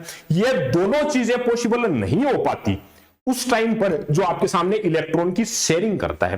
तो ये तो आयनिक बॉन्ड तो कब बनता है, जब एक इलेक्ट्रॉन देगा और दूसरा इलेक्ट्रॉन एक्सेप्ट करेगा, उस टाइम पर एक पॉजिटिव चार्ज आएगा, दूसरे पर नेगेटिव चार्ज आएगा। जैसे यहां पर आपके सामने कैल्शियम है, तो कैल्शियम है वो इलेक्ट्रॉन देगा तब इस पर पॉजिटिव चार्ज आएगा, क्लोरीन इलेक्ट्रॉन को एक्सेप्ट करेगा तो इस पर नेगेटिव चार्ज आएगा। तो इसी टाइप से आपके सामने जो कंप्लीट कैल्शियम क्लोराइड है उसका फॉर्मेशन होता है, Ca+2 और Cl यहां पर माइनस का फॉर्मेशन, तो CaCl2 का फॉर्मेशन आपके सामने होता है। कैल्शियम का जो क्लोराइड है उसका फॉर्मेशन होता है, यहां पर 2 इलेक्ट्रॉन एक्सट्रैक्ट होते हैं और क्लोरीन है इलेक्ट्रॉन को गेन करता है, सिंपल सी बात है, क्योंकि 17वें ग्रुप के अंदर है, इलेक्ट्रॉन को गेन करके ये नोबल गैस कॉन्फ़िगरेशन बना लेता है, ताकि हर एटम हर कंपाउंड स्टेबिलिटी चाहता है। तो स्टेबिलिटी के चक्कर के अंदर ये इलेक्ट्रॉन को गेन करता है, इलेक्ट्रॉन को लूज करता है, इलेक्ट्रॉन की शेयरिंग करता है। तो जब भी शेयरिंग होती है तब कोवेलेंट बॉन्ड का फॉर्मेशन होता है, ठीक है ना। तो आयनिक बॉन्ड का फॉर्मेशन, ये जो कंपाउंड बन रहा है, यहां पर इलेक्ट्रॉन दिए लिए जा रहे हैं, तो उस टाइम पर कौन से वाले बॉन्ड का फॉर्मेशन होगा? आयनिक बॉन्ड का फॉर्मेशन होगा। सिंपल सी बात है, ठीक है ना। तो ये सारी बेसिक चीजें हैं, वो आप ध्यान में रख के चलिए। यहां पर आपको थ्योरेटिकल वे के अंदर बता दिया गया है कि कैल्शियम पर जो आप Ca+2 और क्लोरीन जो माइनस का फॉर्मेशन होता है, जिससे CaCl2 का फॉर्मेशन हो रहा है, किस वजह से, कौन सा बॉन्ड बन रहा है? इलेक्ट्रॉन एक एक्सेप्ट कर रहा है, एक इलेक्ट्रॉन गेन करेगा, एक लूज करेगा। तो आयनिक बॉन्ड का फॉर्मेशन यहीं पर अगर शेयरिंग हो रही होती है इलेक्ट्रॉन की, तो उस टाइम पर जैसे कार्बन कार्बन के लिए जो अपन बोल करके चलते हैं कोवेलेंट बॉन्ड का फॉर्मेशन होता है कि वहां इलेक्ट्रॉन की शेयरिंग होती है, इलेक्ट्रॉन एक्सेप्ट करना या लूज करना किस वजह से पॉसिबल नहीं हो पाता, वो कार्बन एंड इट्स कंपाउंड में स्टार्टिंग डिटेल्स के अंदर अपन पढ़ करके चलते हैं, ठीक है ना। तो ये सब आपको जो ऑप्शन है इनके अंदर ionic bond is the correct answer आपको बाइलिंगुअल लिख करके दिया गया है, ठीक है ना। तो that is B is the correct answer. Simple question था एकदम, ठीक है।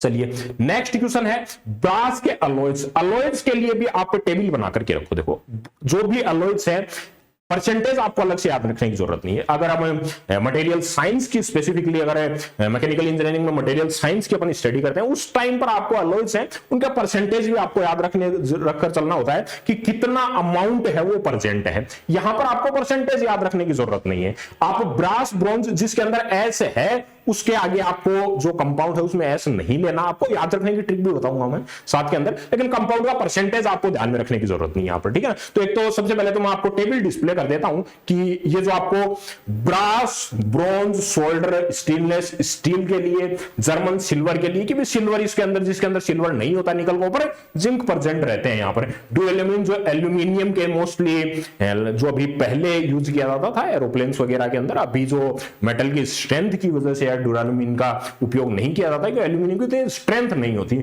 शीट मेटल है वो उतना स्ट्रॉन्ग नहीं होता है। नाइक्रोम है, ये सारे आप अमलगम है, इनके लिए सबके लिए आपको पूछ करके चलता है। तो इस टाइप से आप टेबल बना करके याद रखें। देखो सिंपल सा ब्रास और ब्रॉन्ज के अंदर मोस्ट ऑफ द स्टूडेंट्स को यहां पर कंफ्यूजन रहता है। तो देखो यहां पर एस प्रेजेंट है, तो यहां पर एस वाला जो एसएन है, यहां पर क्या है? एसएन प्रेजेंट है। कॉपर के साथ में एसएन प्रेजेंट है या कॉपर के साथ में जिंक प्रेजेंट है। तो अगर एस प्रेजेंट है तब तो एस वाला नहीं आएगा, यहां पर एस वाला नहीं आएगा। यहां पर एस प्रेजेंट नहीं है तो एस वाला हमने ऐड कर दिया है यहां पर। इस टाइप से आप मेमोरी के अंदर याद रखो ताकि आपको लॉन्ग टाइम तक याद रख सके। बाकी सब्जेक्ट भी हैं आपके पास में, तो उनके साथ में आपको और ये भी याद रख के चलना है। तो लॉन्ग टाइम तक याद रखना है तो उसे ट्रिक्स की फॉर्म के अंदर याद रखें ताकि ज्यादा लॉन्ग टाइम तक आपको याद रहेंगी चीजें, ठीक है। तो ब्रास ब्रॉन्ज के अंदर वैसे नहीं है कि आपने बाकी 90% सिलेबस कवर किया तो इन चीजों को आप भूल जाएं बाद में। टेबल फॉर्मेट के अंदर अपना कुछ ट्रिक्स बना करके याद रखें कि ब्रास ब्रॉन्ज इन सब के अंदर बेसिक चीजों के अंदर आपकी कंफ्यूजन ना हो। जर्मन सिल्वर के लिए पूछा था कि कौन सा ऐसा, यहां पर जर्मन सिल्वर के अंदर सिल्वर प्रेजेंट होता है फिर नहीं होता। तो यहां पर आपको जर्मन सिल्वर की बात करें तो निकल कॉपर जिंक यहां पर प्रेजेंट रहता है, यहां पर एजी नहीं होता है, ठीक है ना। तो ये इस टाइप के क्वेश्चन फॉर्म किए जाते हैं। अलॉयज के लिए भी आप एटलीस्ट टेबल बना करके याद रखें, ठीक है ना। तो ये जो आपको ऑप्शन है यहां पर दिया हुआ है कि ब्रास इज द अलॉय, यहां पर कॉपर एंड जिंक, ठीक है ना। तो ये आपको कंप्लीटली एक्सप्लेन करके भी बता दिया गया है, ठीक है ना चीजों को। तो D is the correct answer, ठीक है। चलिए नेक्स्ट आपके सामने है, यहां पर बोला गया है कंगारू के लिए आपको कुछ यहां पर एबीसीडी करके ऑप्शन बनाए गए हैं, कौन सा वाला सही है कौन सा वाला नहीं है। तो जब भी आपको राइट रॉन्ग चूज करना हो तो सबसे पहले यहां पर जो आपको कंगारू के लिए सेलेक्ट करना है कि कौन सा वाला ऑप्शन है इनके अंदर करेक्ट है। तो जो इनकरेक्ट है उसको सबसे पहले आइडेंटिफाई करो। तो इनकरेक्ट वाला आप अगर यहां पर चूज कर लेते हो तो ऑटोमेटिकली आपके पास में पॉसिबिलिटी है क्वेश्चन का आंसर है उसको आप जल्दी से ग्रैब कर पाओगे, ठीक है। तो कंगारू की बात करें तो सबसे ज्यादा ऑस्ट्रेलिया वाला जो रीजन है वहीं पर आप उनको, मतलब आप क्रिकेट के अंदर इंटरेस्ट रखते हो तब भी उनको जो क्रिकेट टीम है उनको कंगारू जो इस टाइप से बोल करके चला जाता है। तो ऑस्ट्रेलिया वाला रीजन है, वहां पर ये एनिमल्स ज्यादातर पाया जाता है। तो फाउंड इन ऑस्ट्रेलिया वाला जो रीजन है प्लेन एरियाज के अंदर पाया जाता है। टेरेस्ट्रियल रीजन के अंदर प्रेजेंट रहता है, ये भी अपने आप के अंदर जनरली सही ऑप्शन अपन बोल करके चलते हैं, ठीक है ना। अच्छा इनके लिए बोलकर चल रहा है फोर लिम्स होते हैं very long and powerful, while hind lips हैं वो आपके वेरी शॉर्ट एंड वीक। ये जस्ट ऑपोजिट लिख दिया, ये ऑपोजिट लिख दिया जस्ट, ठीक है ना। ये लास्ट ऑप्शन आपको दे रखा है that is female have a broad pouch, pouch होता है जिसकी वजह से वो अपने जो बेबीज है उनको कैरी कर पाती हैं, ठीक है ना। तो ये ऑप्शन भी अपने आप में सही है। सी वाला ऑप्शन जस्ट ऑपोजिट दे दिया इन्होंने, ठीक है ना। That is very short and weak नहीं होते, यहां पर आपके हिंड लिम्स हैं वो काफी स्ट्रॉन्ग रहते हैं कंगारूज के अंदर, ठीक है ना। तो ऑप्शन सी जहां पर भी यहां पर आपके सामने प्रेजेंट है ए बी और डी है वो ऑप्शन आपके सही हो जाएंगे। सी ऑप्शन तो डायरेक्टली यहां पर आप है इनकरेक्ट कर सकते हैं। ओनली आपको ए एंड बी, ओनली ए या फिर ए बी एंड डी, इस टाइप से आपको ऑप्शन सेलेक्ट करने हैं। तो दैट इज यहां पर आपके सामने A B and D option है वो सही है, ठीक है ना। तो सी ऑप्शन है वो यहां पर कॉन्ट्राडिक्शन था, जस्ट ऑपोजिट दे रखा था आपको, ठीक है ना। बाकी ऑप्शन जनरली ऑप्शंस है मतलब ऑस्ट्रेलिया वाले रीजन के अंदर पाए जाते हैं और ये जो पाउच प्रेजेंट रहता है फीमेल जिसकी वजह से अपने बेबीज को कैरी करती हैं, तो ये सब ऑप्शन है जनरली अपन तीन ऑप्शन ए बी और डी है वो जनरल वे के अंदर सही बोल करके चलेंगे। सी ऑप्शन यहां पर रॉन्ग है, जस्ट उल्टा दे दिया, ऑपोजिट दे दिया यहां पर, ठीक है ना। तो ये स्टेटमेंट की फॉर्म के अंदर आपको कंप्लीटली लिखा हुआ है, ठीक है ना। चलिए इसके बाद में नेक्स्ट है option D is the correct answer, ठीक है ना। चलिए नेक्स्ट आपको दे रखा है मलेरिया के लिए, मलेरिया के लिए आपको दे रखा है कि कौन सा प्लाज्मोडियम है, मलेरिया किसकी वजह से, प्लाज्मोडियम की वजह से, तो कौन सा वाला प्लाज्मोडियम है जो घातक होता है, जो जानलेवा होता है अपने आप के अंदर। तो यहां पर सारे ऑप्शन आपको दिए गए हैं प्लाज्मोडियम के लिए। तो प्लाज्मोडियम के लिए एक बेसिक मैं आपको यहां पर शीट बना करके देता हूं, ज्यादातर तो आप जो फैल्सीपेरम के लिए सभी पढ़ करके चलते हैं कि अपने आप के अंदर कोज टू डेथ होता है, घातक होता है अपने आप के अंदर। तो जिनको बेसिक चीजें भी पढ़ी हुई हैं तो ऑटोमेटिकली आंसर लगा देंगे, लेकिन बाकी सबके लिए भी आप बेसिक चीजें हैं वो एटलीस्ट पढ़ करके चलें। ये सारे आपके सामने ऑप्शन दिए गए हैं कि जो विवेक्स है, फैल्सीपेरम है, यहां पर आपके सामने जो बाकी सारे ऑप्शन है एबीसीडी है, इनके लिए भी बेसिक चीजें याद रख के चलें। फैल्सीपेरम का मोस्ट फ्रीक्वेंटली पढ़ करके चलते हैं, दैट इज अपने आप में घातक है, जानलेवा है, ठीक है ना। तो ये बेसिक पॉइंट्स हैं, इन सबको आप स्टडी करके चलेंगे प्लाज्मोडियम के पर्सपेक्टिव से, ठीक है। यहां पर आपको जो ह्यूमन डिजीज है और प्लांट डिजीज है उनसे क्वेश्चन पुट करता ही करता है, एक प्लांट डिजीज से एक ह्यूमन डिजीज से, ठीक है ना। तो ये आपको एटलीस्ट प्रिपेयर करके चलना ही है क्योंकि ये तो फिक्स क्वेश्चन है, 2 से 3 क्वेश्चन आपके सामने पुट किए जाएंगे, ठीक है ना। चलिए इसके बाद में यहां पर आपको डिस्क्राइब करके भी दे रखा है, ठीक है ना। दैट इज द अपने आप के अंदर मेलिगेंट है। तो Plasmodium falciparum is the correct answer, ठीक है ना। ये बाइलिंगुअल आपको थ्योरेटिकल लिख करके दिया गया है एक्सप्लेनेशन को, ठीक है। तो option B is the correct answer. चलिए नेक्स्ट आपको दिया गया है जो निडेरिया है उसके लिए बोला गया है कि प्रोटेक्टिव कवर होता है, वो कौन सा वाला ऑप्शन सही है प्रोटेक्टिव कवर के लिए। तो चारों ऑप्शन के लिए आप की पॉइंट्स, जब भी आप बायोलॉजिकल क्लासिफिकेशन अपन पढ़ करके चलते हैं, जो स्टार्टिंग टॉपिक है बायोलॉजी का काफी इंपॉर्टेंट है, प्लांट क्लासिफिकेशन भी और आपका एनिमल क्लासिफिकेशन भी, ठीक है ना। तो किंगडम क्लासिफिकेशन जो विटेगर का 5 किंगडम क्लासिफिकेशन है काफी इंपॉर्टेंट है, लगभग उससे क्वेश्चन आपके सामने एक क्वेश्चन पुट किया जाएगा, ठीक है ना। तो विटेगर का 5 किंगडम क्लासिफिकेशन है, उसको आपको स्टेप बाय स्टेप की पॉइंट्स की फॉर्म के अंदर पढ़ना है। जैसे यहां पर आपको अगर निडेरिया के एग्जांपल कौन कौन से हैं, कौन कौन से फंक्शन से हैं, उनको आपको की पॉइंट्स की फॉर्म के अंदर लिखना है। जैसे यहां पर भी अगर मैं की पॉइंट्स यहां पर आपको बोल करके चलूं तो देखना, दैट इज द स्टार्टिंग के लिए की फंक्शन क्या है कि ये डिफेंस का मेन प्रॉपर इसका वर्क क्या है, डिफेंस सिस्टम का वर्क है। अच्छा नेक्स्ट के लिए दैट इज दैट अपने आप में टेंटिकल्स होते हैं जो स्पेशल डिफेंस सिस्टम का रोल प्ले करते हैं। यहां पर नेक्स्ट जो आपको ऑप्शन दिया गया दैट इज फीडिंग का यहां पर मेन फंक्शन है, और जो लास्ट वाला ऑप्शन है that is that protective covering कर रहा है। और ऑप्शन के अंदर आपको क्या बोला था कि जो कवर है, प्रोटेक्टिंग कवर है, उसका आपको फंक्शन बताना था किसके लिए है। तो निडेरिया के अंदर सिंपल सा है, that is that option D is the correct answer, ठीक है ना। तो की फंक्शन आपको की पॉइंट्स है, बहुत ज्यादा पढ़ने की जरूरत नहीं, नीट लेवल पर आपको पढ़ने की जरूरत नहीं, की पॉइंट्स को आप पढ़ करके चले। मेनली जो बायोलॉजिकल क्लासिफिकेशन है उसके अंदर एनिमल किंगडम और प्लांट किंगडम को की पॉइंट्स को लिख करके चले। कोई भी आप मान करके चलो आप किंगडम पढ़ते हो तो उसके अंदर हर के अंदर की पॉइंट्स को लिख करके चलो, सबके अंदर कोई भी आपको लॉन्ग थ्योरी लिखने की जरूरत नहीं है। आप मान लो पहले किसी भी कोर्स के अंदर भी इनरोल रहे तो हमने भी यहां पर आपको बायोलॉजिकल क्लासिफिकेशन में केवल और केवल की पॉइंट्स लिखाए, डायरेक्टली हिट करते हैं, डायरेक्टली आपको हिट करेंगे, की पॉइंट्स हैं डायरेक्टली हिट करते हैं, ठीक है ना। तो option D is the correct answer, ठीक है ना। तो यहां पर आपको एक्सप्लेन करके भी जो है लिखा हुआ था यहां पर, ठीक है ना, एक्सप्लेन करके भी सारे ऑप्शंस को एक्सप्लेन करके आपके 1 बाय 1 है यहां पर आपको मैंने डायग्राम की फॉर्म के अंदर भी दिखा दिया ताकि आप ज्यादा जल्दी से ग्रैप्स कर पाए, ठीक है ना, क्योंकि इमेज है वो आपको ज्यादा जल्दी से माइंड के अंदर कैच होती है, तो इस वजह से डायग्रामेटिक फॉर्म के अंदर जो पिक्चर्स फॉर्म के अंदर, ताकि आप जल्दी से ग्रैस्प कर पाए, ठीक है।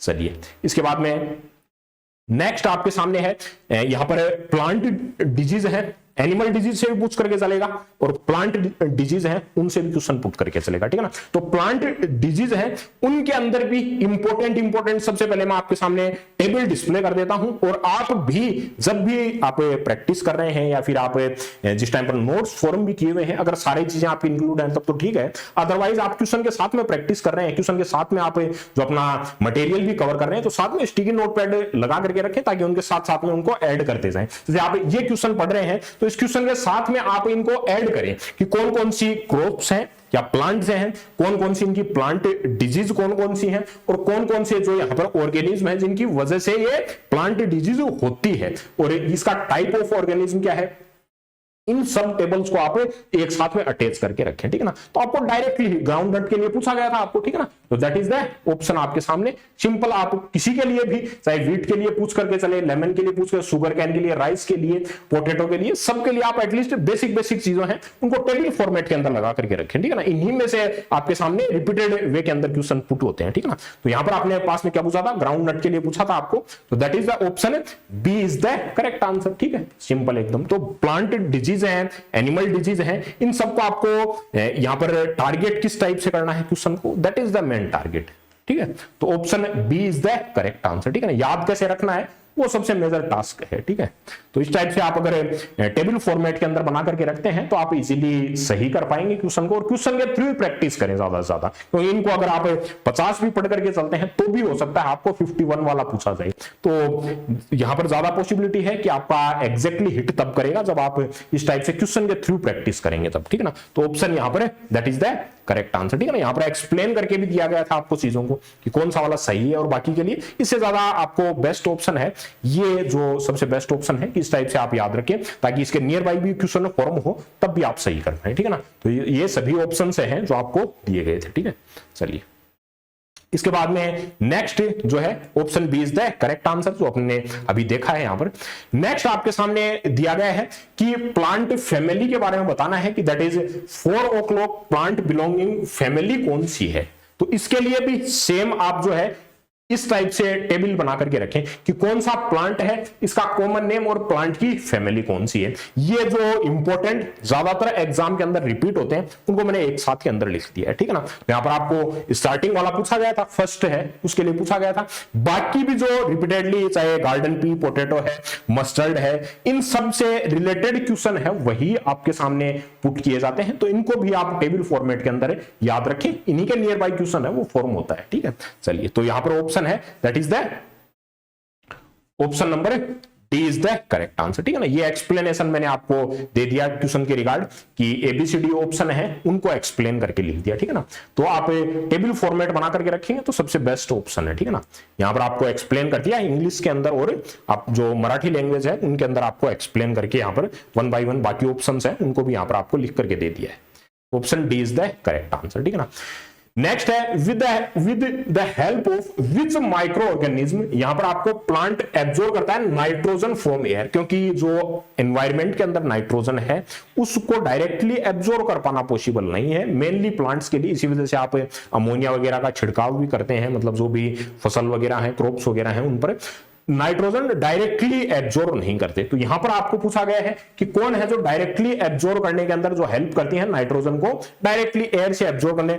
राइजोबियम दे रखा है, वायरस है, आपके फंजाई दे रखा है, प्रोटोजोआ है। तो कौन से वाले ऑप्शन यहां पर सही होंगे आपके सामने, तो दैट इज द ऑप्शन केवल और केवल आपके सामने that is a is the correct answer, ठीक है ना। केवल और केवल राइजोबियम, ठीक है ना। तो राइजोबियम के लिए आप अलग से पढ़ करके चलते हो, नाइट्रोजन फिक्सेशन है उसके लिए पढ़ करके चलते हैं, राइजोबियम के लिए रिपीटेडली क्वेश्चन है, ठीक है। है ना। बाकी आप जो कंप्लीट नाइट्रोजन साइकिल है, कार्बन साइकिल है, कंप्लीटली अपन ऑक्सीजन साइकिल है कंप्लीट पढ़ करके चलते हैं। नाइट्रोजन फिक्सेशन की बात आती है तो राइजोबियम के लिए पढ़ करके चलते हैं। तो ऑप्शन यहां पर इजीली अपने पास में that is a is the correct answer, ठीक है ना।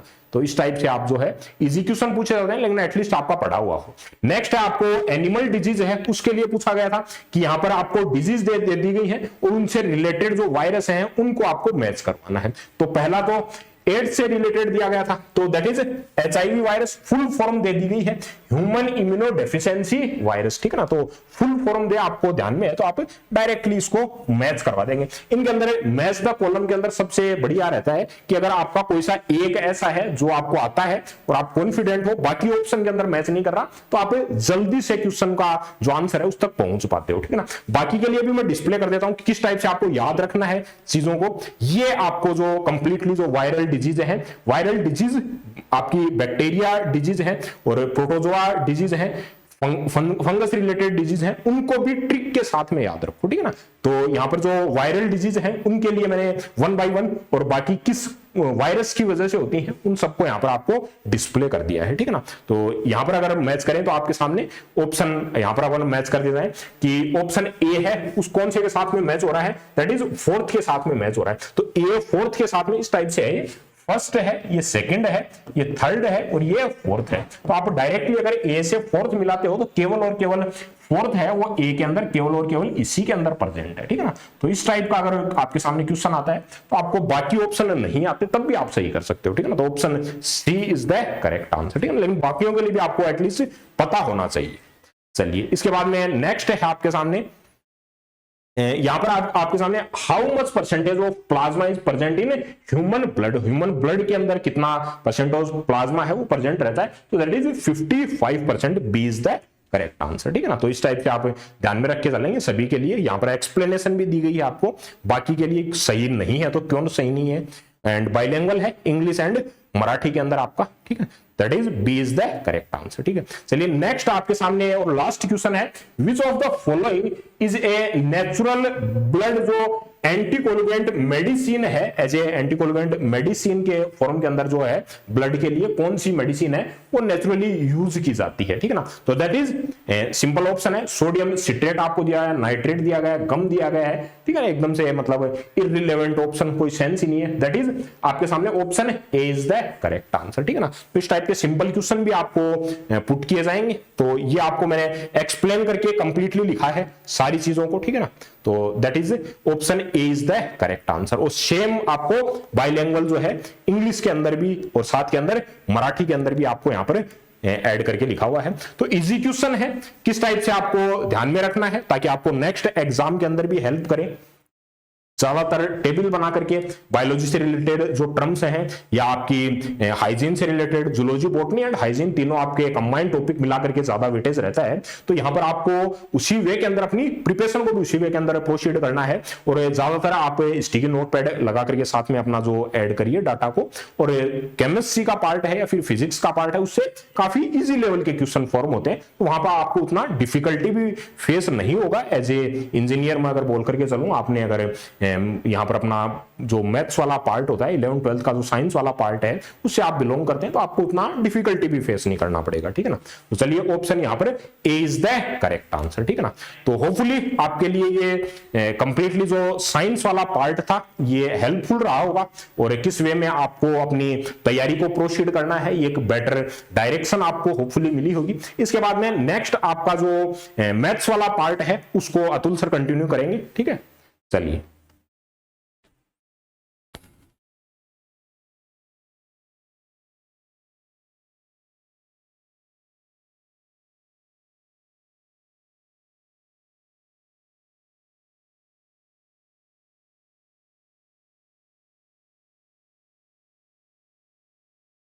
ठीक है।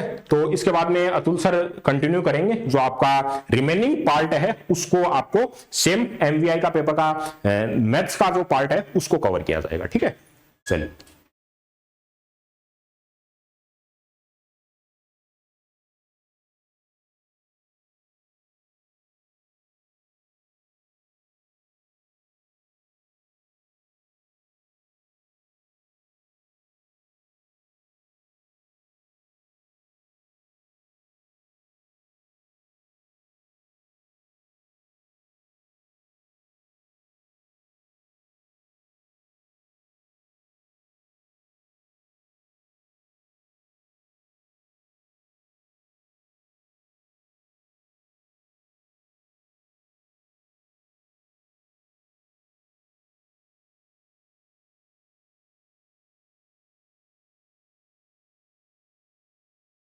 हेलो बच्चों, तो आप लोगों ने अभी तक जो 80 मार्क्स का था वो तो कर ही चुके हो आप लोग, है ना।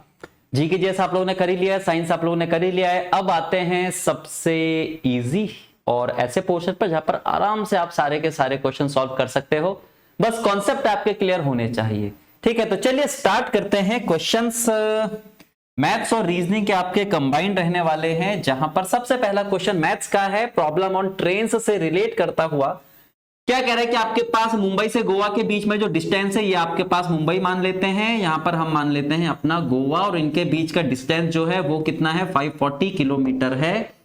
ठीक है, चलो देन उसके बाद वो क्या कह रहा है कि दोनों जो ट्रेन है वो अपोजिट डायरेक्शन पर चल रही हैं। हमने कहा ठीक है, सुबह कितने बजे चलती हैं, 7:30 बजे चलती हैं, तो कभी ना कभी तो मिलेंगी, और वो कब मिलेंगी यही हमसे पूछा हुआ है। मैंने कहा कोई दिक्कत नहीं यार, अभी निकाल देते हैं। जब अपोजिट डायरेक्शन पर चलते हैं तो इनकी स्पीड जो होती है वो जुड़ जाती है। ये बेसिक सी चीज आपको ध्यान रखनी है।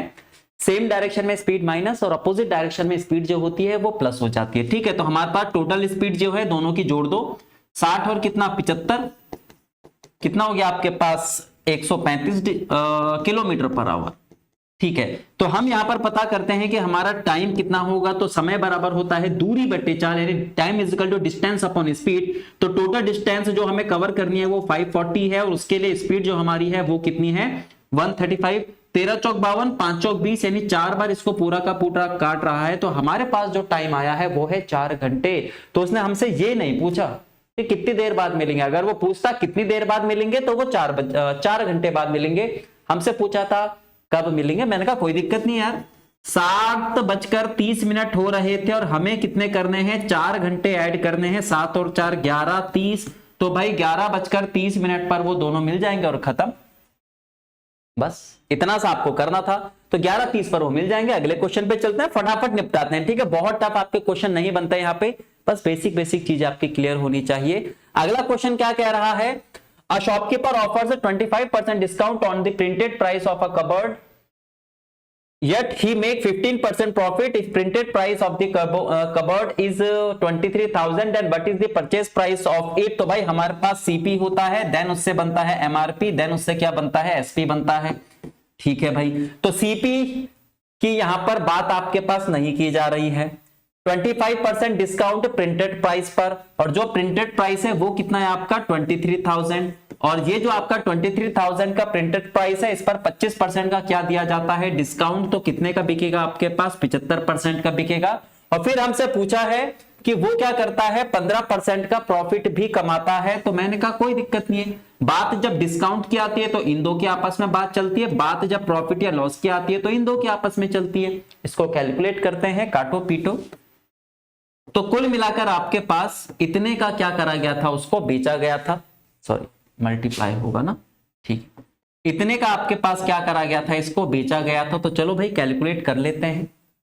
तो 0 का 0, 75 तिया कितना होता है आपके पास 150, और आपके पास 225 का 5 हासिल आपके पास 22, 150 और 22 आपके पास कितना हो जाएगा। या फिर एक काम करते हैं, हमें तो ये चीज निकालना ही नहीं ना, हमें तो ये चीज आपके पास निकालना नहीं है, हमें तो उसका सीपी निकालना है, कॉस्ट प्राइस निकालना है। तो कॉस्ट प्राइस जो भी था उसने कहा 15% प्रॉफिट पर बिका, तो कितने का बिकेगा, 115% का बिकेगा। और तब जाकर इसकी वैल्यू जो होगी वो कितने की बनेगी, 230 इंटू कितना 75 की। मैंने कहा ठीक है भाई, 115 दूनी कितना आपके पास 230, तो सीपी जो था हमारा 75 दूनी कितना होता है 150, 2 जीरो और लगा दो। तो जो इसका परचेस वाला प्राइस था, जो आपका कॉस्ट प्राइस था, वो कितना था इसका 15,000 रुपए। इसको अगर वन लाइनर में करना था तो सिर्फ इतना सा देखो, इन दोनों स्टेप को जोड़ दो, 23,000 रुपए का अगर मैं क्या करता हूं 75%, तो ये मेरे पास निकला एमआरपी, यानी सॉरी ये मेरे पास क्या निकला एसपी। अब इस पर आपका 15% का प्रॉफिट है, तो सीपी कितना होगा 100/115। देन इसको हम क्या करते हैं, सॉल्व करते हैं। ठीक है, तो सबसे पहले ये चीज सीखो, देन उसके बाद किस तरीके से पेपर में फटाफट करना है वो चीज देखो। अगला क्वेश्चन करते हैं, फटाफट करेंगे, ठीक है, क्योंकि ये पीवाईक्यू सॉल्यूशन है।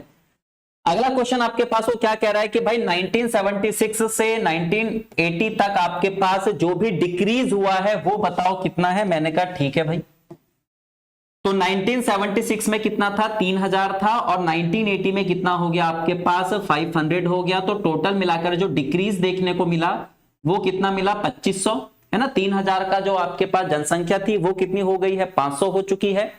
तो 2500 का डिफरेंस, 2500 का डिक्रीज आपका हुआ है 3000 पर, इंटू कितना हो जाएगा 100, 2 से 2 0, 1 से 1 0, 3 से काटो, 3 8 24 बचा 10, तो मतलब 3 3 3 3 कंटिन्यू चलता रहेगा। तो ये जो आपके पास है डी आई था, ध्यान रखना इसी टाइप के आपको क्वेश्चन देखने को मिलेंगे, ठीक है। तो 83.3% का क्या था आपके पास, टोटल लॉस था। लॉस मतलब डिक्रीज कितना हुआ था, 83.33। नेक्स्ट अगले क्वेश्चन की तरफ बढ़ते हैं। चलो अगला क्वेश्चन आपके पास क्या कह रहा है, चलो भाई ये आपके पास एक एल्जेब्राइक क्वेश्चन है, सिंप्लीफिकेशन का क्वेश्चन है, इसको सॉल्व करके दिखाओ। मेरे को यहां पर एक चीज दिखी, a square minus B square, तो मैं ये लगाऊंगा। आप चाहो तो 0.11 का स्क्वायर कर सकते हो, 1 पॉइंट आपके पास इस तरीके से निकाल देना, 0.01 का क्या कर सकते हो, स्क्वायर कर सकते हो, तब उसको सॉल्व कर लेना। लेकिन इतना क्यों लगाना दिमाग, हमारे पास फॉर्मूला जब है a square minus B square, तो ये फॉर्मूला होता है a प्लस बी और a माइनस बी, तो जोड़ देते हैं। a के बदले क्या है 0.11 प्लस b के बदले कितना है 0.01, a के बदले 0.11 माइनस b के बदले 0. कितना है 01 है, 0.01 डिवाइडेड बाय कितना 1.2 हो जाएगा। तो यहां पर हमारे पास 0. कितना बचा 12 बचा, और यहां पर आपके पास 0. कितना 10 बटा, अपॉन में कितना आपके पास 1.2। पॉइंट के बाद एक नंबर है, उसके बाद जीरो की कोई फर्क नहीं पड़ता, या फिर एक काम करो पॉइंट हटाओ जीरो बढ़ा दो, पॉइंट हटाओ जीरो बढ़ा दो, पॉइंट हटाओ जीरो बढ़ा दो। 100 यहां पर है, 100 यहां पर इसने इसको काट दिया, इसने इसको एक बार काटा, तो 1 अपॉन कितना आया 100, और 1 अपॉन 100 की वैल्यू कितनी होती है आपका 0.01, 0. कितना 01। तो आंसर हमारा क्या होगा ऑप्शन ए। तो कभी भी आपको अगर इस टाइप का क्वेश्चन दिखे तो कभी उसको सॉल्व करने मत लग जाना, प्रॉपर तरीके से हमेशा ध्यान देना कि फॉर्मूला जरूर लगता है, ठीक है। चाहो तो आप उसको 0.11 का स्क्वायर करके भी निकाल सकते हो, और 0.01 का स्क्वायर करके माइनस करो, 1.2 से डिवाइड करो, लेकिन वो प्रोसेस थोड़ा लंबा हो जाएगा, ठीक है। हमें पेपर में एक सेकंड बचाते हुए चलना है।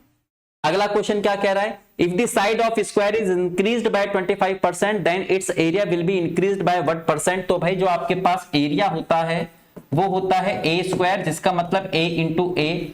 तो एक साइड आपके पास बढ़ेगी 25, तो भाई स्क्वायर की सारी साइड्स इक्वल होती हैं, तो एरिया आपके पास दो साइड्स का मल्टीप्लीकेशन होता है, तभी तो आपका ए स्क्वायर बनता है। तो इसका मतलब आपके पास 25% और 25% का आपके पास दो इंक्रीमेंट हुए हैं। तो फॉर्मूला हमारे पास होता है plus minus X plus minus Y plus minus X Y upon कितना 100। तो भाई यहां पर आपके पास पहली वृद्धि 25% की, दूसरी वृद्धि 25% की, तो यहां पर इनको मल्टीप्लाई कर दो अपॉन 100।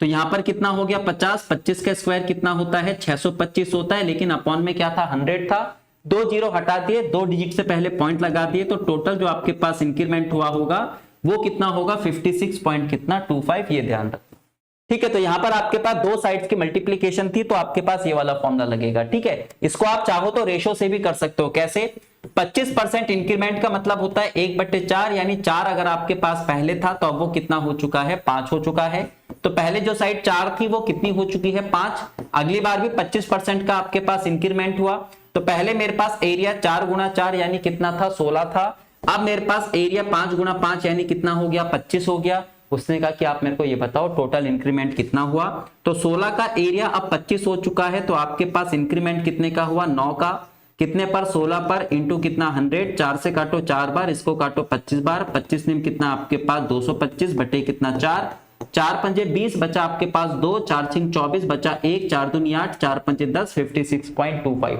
बहुत सारे तरीके हैं करने, 100 मान के भी आप क्या कर सकते हो क्वेश्चन को सॉल्व कर सकते हो, ठीक है। चलो फिलहाल यहां पर पूरा डिटेल में बताने के लिए तो सेशन है नहीं, ये सिर्फ आपके पास पीवाईक्यू सॉल्यूशन है। डिटेल में भी सिलेबस डिटेल में भी आप लोगों के लिए लेक्चर्स लाए जाएंगे, उनकी टेंशन नहीं लेनी। फिलहाल क्वेश्चन करने पर हम लोग फोकस करते हैं।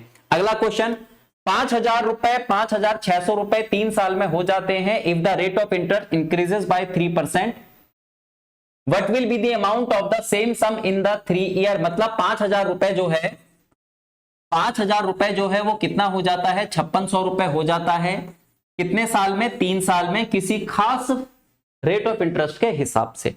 अगर आप 3% क्या करते हो रेट ऑफ इंटरेस्ट बढ़ाते हो, तो उसी प्रिंसिपल को 5 साल बाद, नहीं सॉरी 3 साल था ना, उसी प्रिंसिपल को 3 साल बाद देखोगे तो कितना आपको अमाउंट मिलेगा। तो मैंने कहा जो आपके पास एसआई है वो डिपेंड करता है R इंटू टी पर।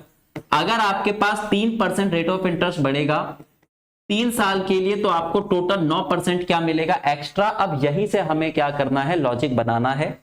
भाई पहले जो आपके पास रेट ऑफ इंटरेस्ट था उसी के हिसाब से चलेंगे तो 5600 ही मिलेगा। उसने कहा अगर आप 3% बढ़ा देते तो, यानी 1 साल में अगर 3% मिलता तो 3 साल में आपको कितना मिलता, 9%। तो अगर मेरे को 9% एक्स्ट्रा मिलता तो मेरे पास जो 5600 रुपए हैं, जो पहला अमाउंट था, यानी 5000 रुपए जो 5600 रुपए बन गए हैं, वो तो मेरे को मिलेगा ही मिलेगा, लेकिन मेरे को 9% एक्स्ट्रा पैसा मिलेगा। तो जो मैंने 5000 रुपए जमा करे थे, 3% एक्स्ट्रा होने के कारण 3 साल में मेरे को 9% पैसा थोड़ा सा और ज्यादा मिल जाएगा। तो जितना पहले मिल रहा था उतना तो मिलेगा ही मिलेगा। 9 पंजे 45 यानी 450 आपको और मिल जाएगा। तो इसका मतलब आपका जो अमाउंट हो जाएगा वो बढ़कर कितना होगा, 6050। तो ऐसा नहीं कि पहले यहां से आप लोग क्या निकाल रहे, रेट ऑफ इंटरेस्ट निकाल रहे, फिर उसमें 3 प्लस कर रहे।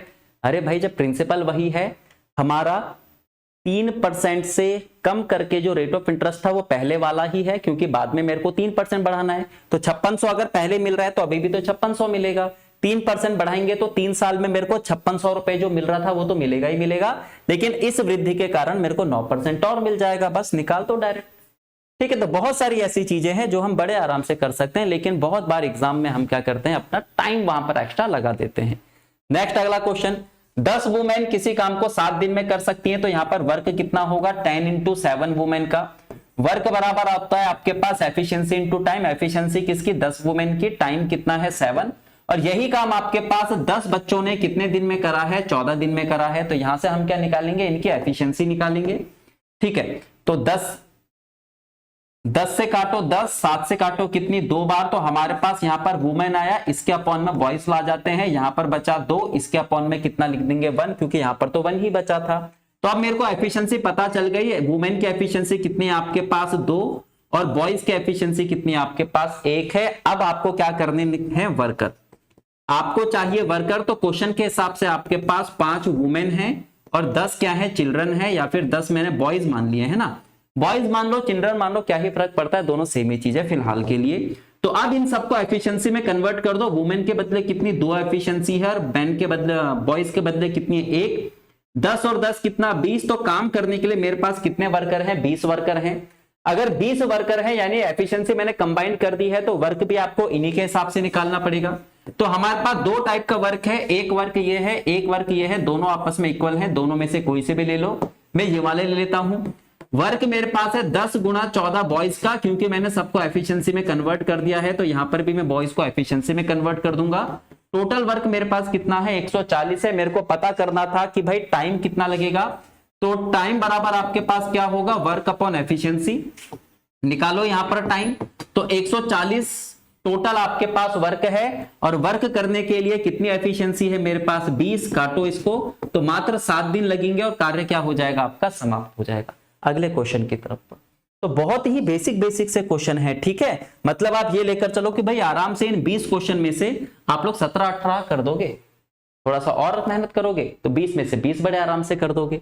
Next, if 4th 5th of a number is greater than 60% of that number by कितना 10, then what is that number. तो भाई मान लेते हैं नंबर क्या है x, तो उसने क्या बोला, if 4th 5th of the number यानी कि 4/5 is greater than 60% of that number bye 10, यानी जो आपके पास 4th 5th नंबर है वो उस नंबर के 60% से बड़ा है कितना, 10। जैसा बोला वैसा कर दिया कि जो नंबर का 4th 5th है वो नंबर के 60% से कितना है, 10 बड़ा है। तो भाई जो चीजें कट रही है उसको काटो, 20 या 60, 20 पंजे 100, तो यहां पर आपके पास आया 4x/5, इसको इधर ला जाओ 3x/5 बराबर कितना आपके पास 10, एलसीएम आ जाएगा 5, 4x यहां पर बचेगा, 3x यहां पर बचेगा, यहां पर बचेगा 10, तो x बराबर यहां पर सिर्फ x बचेगा, 5 की मल्टीप्लाई उधर कर देंगे, तो नंबर आपका क्या रहा होगा, 50 रहा होगा। नंबर क्या रहा होगा आपके पास, 50 रहा होगा। बस ठीक है, बस ये चीज आप लोगों ने ध्यान रखनी है। डायरेक्ट आप इसको परसेंटेज से भी कर सकते थे। 4th 5th आपके पास कितना होता है 80%, ठीक है, और क्या था आपके पास 60%। तो मेरे हिसाब से दोनों का जो डिफरेंस है वो 20% है। क्वेश्चन के हिसाब से कितना दे रखा था 10, भाई ये इससे 10 नंबर ज्यादा है, लेकिन मेरे हिसाब से 20% ज्यादा है। दोनों साइड 5 से मल्टीप्लाई करो, क्योंकि ओरिजिनल संख्या होती है 100%, तो नंबर आपका क्या रहा होगा, 50 रहा होगा, है ना। काफी सारे तरीके हैं ना, डिपेंड करता है कि पेपर में कौन सा कप किस तरीके से अपनाना है। अगला, इन alloy A and B, copper and zinc are present in the ratio 4:3 and 9:5 respectively. If equal parts of the both alloys and are mixed to form a new alloy C, what will be the ratio of copper to zinc in alloy C? मैंने कहा ठीक है भाई, एक आपके पास यहां पर है, एक आपके पास यहां पर है। क्या क्या था आपके पास, कॉपर और जिंक। तो सबसे पहले कितना था आपके पास, 4:3।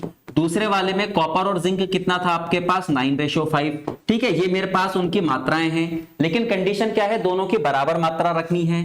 इसका टोटल करूंगा तो यहां पर 7 है, इसका टोटल करूंगा तो यहां पर 14 है। दोनों की मात्रा बराबर करने के लिए मैं यहां पर 2 से मल्टीप्लाई कर देता हूं, तो ये 8 हो गया, ये कितना हो गया 6, और ये कितना रहा आपका सेम। अब देखो ये भी आपके पास 14 है, ये भी आपके पास 14 है, दोनों की बराबर मात्रा आ गई। अब तीसरे पात्र में इसको मिला दो, सी में मिला दो कॉपर और जिंक। ध्यान रखना कॉपर जो है वो कॉपर से ऐड होगा, तो 9 और 8 कितना हो जाएगा, 17। जिंक जो है वो जिंक के साथ ऐड होगा, 6 और 5 11। तो कॉपर और जिंक का उसने हमसे रेशो पूछा था, तो फाइनल रेशो हमारे पास कितना होगा, 17:11। 17 रेशो कितना होगा, 11। तो बस ये ध्यान रखना, बराबर मात्रा अगर बोलेगा तो दोनों को बराबर कर दो। ठीक है, इसमें तो सिंपल था, हमने इंटू 2 कर दिया। जब आपके पास ये दोनों अलग अलग होंगे तो क्रॉस मल्टीप्लाई कर देना। ठीक है, नेक्स्ट अगले क्वेश्चन की तरफ बढ़ते हैं, फटाफट फटाफट करते हैं सारा का सारा। The difference between two squares of to consecutive odd numbers is 112। What is the square of the smaller number? Smaller number का स्क्वायर पूछा है, तो भाई इसको हमेशा आप किससे करोगे, ऑप्शन से करोगे।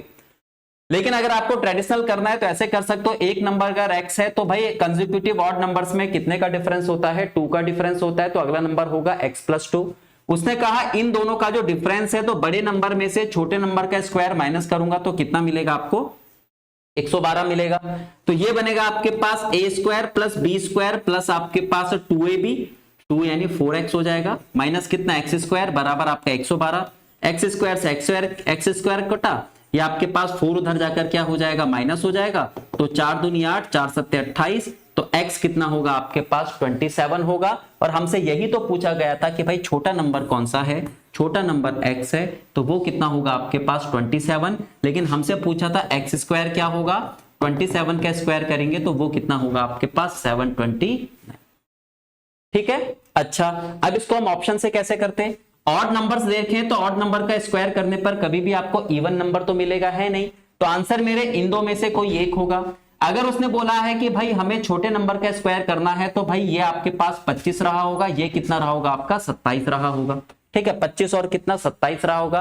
अब अगर छोटा नंबर 25 है तो बड़ा नंबर 27 होगा। उसने कहा टोटल करने पर स्क्वायर का 112 मिलेगा। 25 का स्क्वायर करोगे तो यूनिट डिजिट कितना आएगा 5। 27 का स्क्वायर करोगे तो यूनिट डिजिट कितना आएगा 9 आएगा। तो यहां पर मेरे को 9 और 5 कितना 14, यूनिट डिजिट 4 मिलेगा, लेकिन मेरे को तो 2 चाहिए, तो एक ही ऑप्शन बचा। एक अगर 27 है तो बड़ा कितना होगा आपके पास 29। 7 का स्क्वायर करने पर यूनिट डिजिट आपको 9 मिलेगा। 29 का स्क्वायर करने पर यूनिट डिजिट आपको कितना मिलेगा, एक हमें क्या दे रखा था, अच्छा सॉरी डिफरेंस हमें दे रखा था ना, चलो डिफरेंस तो तभी भी कोई दिक्कत नहीं है। 9 और 5 का डिफरेंस कितना आएगा आपके पास 4। तो भाई एक अगर आपके पास 729 27 का स्क्वायर है तो अगला 29 होगा। 7 का स्क्वायर आपके पास 9, यूनिट डिजिट 9 का स्क्वायर का 1 आएगा। 1 का मतलब 11 और 11 और 9 का डिफरेंस कितना होता है 2। तो आंसर हमारा क्या होगा ऑप्शन बी। तो बहुत सारे क्वेश्चन ऐसे होते हैं जहां पर हमें पूरा का पूरा सॉल्व करने की भी जरूरत नहीं पड़ती है। ठीक है, ऑप्शन से हमें क्या करने पड़ेंगे, क्वेश्चन सॉल्व करने पड़ेंगे। अगला क्वेश्चन आपके पास अब यहां से रीजनिंग के क्वेश्चन है। उसने हमें बोला थैंक्स का कोड ये दे रखा है, तो आप बताओ स्टूपिड का कोड क्या होगा। कभी भी कोडिंग डिकोडिंग के अल्फाबेट कोडिंग वाले क्वेश्चन करते हैं तो वहां पर हम लोग क्या देखते हैं, सबसे पहले कि कहीं अल्फाबेट रिपीट तो नहीं हो रहे हैं, देन उसके बाद देखते हैं अल्फाबेट रिवर्स तो नहीं हो रहे हैं, फिर हम लगाते हैं गैप। तो मेरे को सेम चीज दिख रही है, देखो THA शुरू के जो 3 अल्फाबेट हैं लास्ट में सेम टू सेम रख दिए गए हैं। तो यहां पर भी हमारे पास शुरू के 3 अल्फाबेट जो होंगे वो लास्ट में सेम टू सेम रख दिए गए होंगे। तो लास्ट में STU ढूंढो, एक ही ऑप्शन के लास्ट में STU है, तो आंसर क्या होगा हमारे पास ऑप्शन बी। और NKS है तो इसको उल्टा करके लिख दिया गया है, NKS था तो SKN लिख दिया गया है। यहां पर आपके पास PID है तो क्या लिखा होगा DIP। अब मैच कर लो, लेकिन कभी भी इस टाइप का क्वेश्चन आए ना छोटी सी चीज को देखो, देन क्या करो, एलिमिनेट करो। अच्छा, अगला क्वेश्चन आपके पास हमें दे रखा है, Rani and Suresh are married couple. Rani और कौन आपके पास, सुरेश, मैरिड कपल है, ब्लड रिलेशन का क्वेश्चन है। Have two daughters Medha and Deepti. तो मेधा और दीप्ति इनकी क्या है, टू डॉटर्स हैं। दीप्ति इज मैरिड टू अनुराग। दीप्ति जो है वो अनुराग से मैरिड है। Who is the son of Garima and Tushar. जो गरिमा और तुषार का क्या होना चाहिए, बेटा होना चाहिए। Nidhi is the daughter of Anurag. Nidhi जो है वो डॉटर है अनुराग की। Komal who is Anurag sister is married with Harshit. तो जो आपके पास कोमल है वो अनुराग की सिस्टर है, is married with Harshit. Married किससे है, हर्षित से है, और उसके क्या है, दो बेटे हैं। और दो बेटे कौन है, एक अमन है और एक कौन है आपके पास, Prem. Prem is the grandson of Garima and Tushar. हाँ बिल्कुल, प्रेम जो है वो गरिमा और तुषार का ग्रैंडसन आ गया। What is the relation between Deepti and Komal. तो दीप्ति और कौन आपके पास, कोमल। तो कोमल हमारे पास ये है और दीप्ति हमारे पास ये है। तो दीप्ति और कोमल के बीच में रिलेशन जो है वो सिस्टर इन लॉ का है। अच्छा, ऑप्शन देखो ना, what is the relation between Deepti and Komal. तो दीप्ति जो है वो कोमल की भाभी है, यानी कि भाई की वाइफ है, और कोमल जो है वो दीप्ति की क्या है, सिस्टर इन लॉ। तो यही आपके पास होगा, हाँ, sister in law and brother's wife. तो एक भाई की बीवी है और दूसरी पति की क्या होनी चाहिए, बहन होनी चाहिए, जो क्या लगती है, सिस्टर इन लॉ। नेक्स्ट अगला क्वेश्चन, अच्छा क्वेश्चन था, हालांकि डायरेक्ट था। अच्छा, अगला क्वेश्चन आपके पास जो हमें दे रखा है वो है नॉन वर्बल का, जहां पर हमसे बोला है कि इसमें कितने डायग्राम हैं। तो कभी भी इस टाइप का क्वेश्चन अगर आए तो भाई इसके क्या कर लो, आप लोग पार्ट्स कर लो, और जितने भी पार्ट में डिवाइड होगा उन सबको जोड़ो। 5 और 5 10 और 5 15। तो टोटल नंबर ऑफ ट्राइंगल जो यहां पर होंगे वो कितने होंगे, 15 होंगे। नेक्स्ट अगला क्वेश्चन, अगला क्वेश्चन आपके पास वो क्या कह रहा है, चलो देखते हैं भाई। If Spandan has read 3/6 part of the book of 120 page, then how many pages of that book he did not read. तो भाई 120 में से 3/6 वो पढ़ चुका है, तो इसका मतलब 60 पेज वो क्या कर चुका है, पढ़ चुका है। बचे कितने हैं आपके पास, 60 पेज। तो आंसर आपके पास होगा ये, और ये तो बहुत ही सिंपल क्वेश्चन था। उसने 3/6 पढ़ा था, काटेंगे इसको तो 1/2। अगर उसने आधा हिस्सा पढ़ा है तो आधा हिस्सा बचा हुआ होगा। 160 का आधा कितना होगा, 60। तो देखो कैसे कैसे क्वेश्चन आए हैं, है ना। हर एक टाइप के क्वेश्चन है, बहुत सिंपल भी है। तो ऐसे क्वेश्चंस को आप लोगों को टारगेट करना है, फटाफट सॉल्व करना है। नेक्स्ट, अच्छा, ये आपके पास रिपीटेड लेटर सीरीज वाला क्वेश्चन आ रखा है, जहां पर सीरीज बनानी है ताकि आपके पास, फिल इन द ब्लैंक करना है, कोई अल्फाबेट यहां पे रखना है ताकि पूरी की पूरी एक सीरीज बन सके। तो यहां पर आपको देखो एक चीज दिख रही होगी, ए 2 बार है, फिर 3 बार है, फिर 4 बार है, तो यहां पर आपके पास 5 बार आएगा। ए के बाद बी है तो बी आपके पास सारी की सारी जगह भर दो। 2 ए के बाद 1 बी, 3 ए के बाद 1 बी, 4 ए के बाद 1 बी, 5 ए के बाद 1 बी। बन गई सीरीज कि ए आपके कंटिन्यू बढ़ते जा रहे हैं, बी क्या रह रहा है, सेम। तो हमने भरा बी बी बी और ए, कौन सा ऑप्शन में है आपके पास, A1। तो ये जो आपके पास क्वेश्चन होते हैं, हालांकि वैसे तो हम क्या करते हैं, इसके हिस्से करते हैं छोटे छोटे, लेकिन कभी इस टाइप का क्वेश्चन जहां साफ साफ दिखे तो आप डायरेक्ट उसको भर सकते हो। अगला सीरीज का क्वेश्चन है, यहां पर मैं जाऊंगा तो 1.25 प्लस हुआ है, यहां पर जाऊंगा तो 1.25, यहां पर भी 1.25, यहां पर भी 1.25, तो हर जगह 1.25 प्लस करेंगे तो कितना मिलेगा मेरे को, 10 मिलेगा। कौन सा ऑप्शन है, डी वाला है। नेक्स्ट अगले क्वेश्चन पे चलते हैं। अगला क्वेश्चन क्या कह रहा है, आदित्य जो है वो आपके पास, उसका जो घर था वहां से नॉर्थ की साइड जाता है, फिर उसके बाद वो किधर मुड़ता है, राइट मुड़ता है, फिर उसके बाद वो लेफ्ट मुड़ता है, फिर उसके बाद वो 1 किलोमीटर का डिस्टेंस तय करता है और फिर किधर मुड़ता है, लेफ्ट मुड़ता है। तो कौन से डायरेक्शन की साइड वो फेस कर रखा है उसने, वेस्ट की साइड। और ध्यान रखना, कभी भी इस टाइप का क्वेश्चन अगर आपके पास आता है तो आपको चलाने की जरूरत नहीं है, सिर्फ लेफ्ट राइट को काटते हुए चलो। सबसे पहले अगर वो नॉर्थ की साइड जा रहा है तो फेस किधर होगा, नॉर्थ की साइड।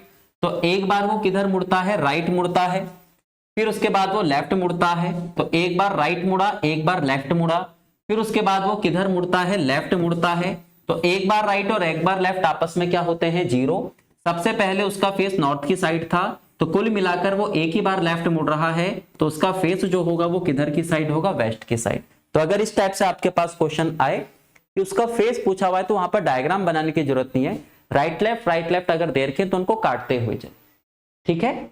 नेक्स्ट अगला question, the average age of Ram, Shyam and John 5 years ago was 16। तो राम है, फिर श्याम है और फिर जॉन है। इनका जो एवरेज है वो कितना है, 16, और ये एवरेज क्या है आपके पास, 5 years बैक, 5 साल पहले। अगर मैं प्रेजेंट की बात करूं तो ध्यान रखना, प्रेजेंट में क्या होता है, जो सबके साथ होता है वही एवरेज के साथ होता है। अगर ये 5 साल पहले का है तो वर्तमान में हर किसी में 5-5 साल ऐड करना पड़ेगा, तो एवरेज में भी 5 साल ऐड हो जाएगा। तो इन तीनों का एवरेज जो प्रेजेंट का है वो कितना है, 5। लेकिन हमसे पूछा कि 5 साल बाद इनका एवरेज क्या होगा, यानी कि हमसे फ्यूचर का पूछा हुआ है कि फ्यूचर का एवरेज क्या होगा। तो अभी का एवरेज कितना है इनका, 21। 5 साल बाद हर कोई 5-5 साल बढ़ेगा, तो एवरेज भी 5 साल आपका बढ़ जाएगा। तो इसका मतलब टोटल मिलाकर इनका 5 साल बाद एवरेज जो होगा वो कितना होगा, 26। तो ध्यान रखना, जो सबके साथ होता है वही एवरेज के साथ। अगर सबकी एज में 3 से गुणा होता तो एवरेज भी आपका 3 गुना हो जाता। सबके एवरेज में 4 से मल्टीप्लाई होता तो एवरेज में भी 4 से मल्टीप्लाई कर देते। सबकी एज में अगर 2 से डिवाइड होता, यानी सबकी एज अगर आधी हो जाती तो एवरेज भी क्या होता, आधा। तो जो सबके साथ होता है वही एवरेज के साथ होता है, और जो एवरेज के साथ होता है वही सबके साथ होता है। और अब बात करते हैं लास्ट क्वेश्चन की, ठीक है, क्योंकि अब वैसे तो आपके पास 20 क्वेश्चन है, लेकिन एक क्वेश्चन आपके पास इसमें जीएस का था, ठीक है, इस वाले पेपर में सीरीज का क्वेश्चन है। चलो आ जाओ भाई। मैंने देखा यहां पर 27 प्लस हुआ है, यहां पर आपके पास 29 प्लस हुआ है, यहां पर आपके पास 31। तो हर कहीं पर आपके पास गैप जो है वो 2-2 करके आगे बढ़ रहा है। तो 31 के बाद अगला गैप कितने का होगा, 33 का होगा। तो भाई हमें कितना मिलेगा, 290 है ऑप्शन में, बिल्कुल ठीक है। तो ये था आपका कंप्लीट एमवीआई का पेपर। कैसा लगा आप लोगों को, क्योंकि भाई आप लोगों को इसका पैटर्न जानना पड़ेगा। पूरा पेपर हमने आप लोगों को दे दिया है, एनालिसिस अच्छे तरीके से इसका करो, कहां पर आप ज्यादा मार्क्स कर सकते हो इन चीजों को पहचानो, ठीक है। तो पूरा आपके पास कंप्लीट हमने दे रखा है, ठीक है। जीके जीएस कर चुके हो आप लोग, मैथ्स रीजनिंग मैंने आपका करवाई दी है, तो बहुत टफ नहीं आता है। बस ये है कि आपको कंटिन्यू मेहनत करती रहनी पड़ेगी, ठीक है, क्योंकि आपके पास पहला वाला क्वालिफाइंग नेचर का है, तो इसमें आप लोगों को मेहनत करनी है। लेकिन ज्यादा मेहनत आप लोगों को किस पे करनी पड़ेगी, टेक्निकल वाले पोर्शन पर, ठीक है। तो टेक्निकल वाले पोर्शन के लिए आप लोगों को मेक इट इजी की तरफ से एक कोर्स मिलेगा, ठीक है, जिसको आप लोग अगर परचेस करते हैं तो पूरा डिटेल में आपका एक कोर्स है, यानी आप लोगों के एग्जाम के हिसाब से ही ये सारा का सारा कोर्स बनाया हुआ है। Make it easy mechanical application है, प्ले स्टोर पर जाकर आप डाउनलोड कर सकते हैं, देन उसके बाद आप परचेस कर सकते हैं, ठीक है। जो भी आपके पास एंटायर सिलेबस इसका क्या होता है, कवर होता है, इसमें एग्जाम ओरिएंटेड सारी की सारी चीजें करा रखी हैं, लाइव प्लस आपके पास रिकॉर्डेड भी यहाँ पर चीजें हैं। प्राइस इसका मात्र कितना है, 4199। लेकिन आप लोगों को कूपन कोड क्या करना पड़ेगा, अप्लाई करना पड़ेगा, ठीक है। कूपन कोड आपको क्या करना पड़ेगा, अप्लाई करना पड़ेगा। कूपन कोड जो है वो क्या है आपके पास, MIE कूपन कोड अगर आप अप्लाई करते हो तो आप लोगों को 50% क्या मिलेगा, ऑफ मिलेगा। क्योंकि मेन इसमें क्या है, मेरिट जो आप लोगों की लगेगी वो टेक्निकल पोर्शन से ही लगेगी, क्योंकि अगला जो आपका मेन से वो टेक्निकल ही होगा। तो अभी से ही आप लोग इसमें मेहनत करने के लिए लग जाइए। आप लोग के लिए कोर्स हम लोगों ने बना दिया है, पूरा का पूरा कंप्लीट आपका कोर्स है, 2099 का आप लोगों को पड़ेगा। अगर आप कूपन कोड नहीं लगाओगे तो 4199 का, लेकिन परचेज करने से पहले कूपन कोड आप लोग जरूर लगा दीजिएगा, ठीक है। तो जैसे हम लोगों ने नॉन टेक का पूरा कंप्लीट आपका आज का पेपर कराए, वैसे 2-4 पेपर और हैं, वो भी आप लोगों को करवाएंगे। और उन पेपर को थोड़ा अच्छे तरीके से आप लोग कीजिएगा ताकि एनालाइज आप लोग कर सको। भाई CBT 2 में तभी पहुंच पाओगे, आप मेंस में तभी पहुंच पाओगे जब आप पहला वाला प्री क्या करोगे, क्वालिफाई करोगे। तो भाई जितना इंपॉर्टेंट 2 है उतना इंपॉर्टेंट आपके पास 1 भी है, मतलब जितना मेन से उतना आपके पास पहला वाला भी है प्री। टेक्निकल भी उतना ज्यादा इंपॉर्टेंट है, नॉन टेक भी उतना ज्यादा इंपॉर्टेंट है, ठीक है। तो अच्छे तरीके से आप लोग कीजिएगा। तो आज के पेपर में मैथ्स और रीजनिंग की अगर मैं बात करूं तो बहुत ही सिंपल सा था, कोई भी क्वेश्चन ऐसा नहीं था जहां पर आप लोग फंस सकते थे। बस टाइम का थोड़ा सा ध्यान रखना, क्योंकि अगर टाइम आप लोग के पास है तो आप सारे के सारे क्वेश्चन बड़े आराम से कर सकते हो। ठीक है, तो फिलहाल आज के सेशन को इतना ही एंड करते हैं। अगले सेशन में आप लोग को अगले एग्जाम के साथ मिलेंगे, तो वहां पर देखते हैं कोई चेंजेस आया कि नहीं आया, या फिर सारी की सारी चीजें सेम ही चल रही है। ठीक है, बाकी make it easy mechanical application है। ठीक है, और कोर्स कंप्लीट है, लाइव प्लस रिकॉर्डेड, आप लोग पढ़ सकते हैं, सारे डाउट अपने क्लियर कर सकते हैं। अगर सीट पक्की करनी है तो मेहनत आप लोगों को करनी पड़ेगी। ठीक है, तो चलिए सेशन को यहीं पर एंड करते हैं, अगले सेशन में आपसे मिलते हैं। Okay, thank you.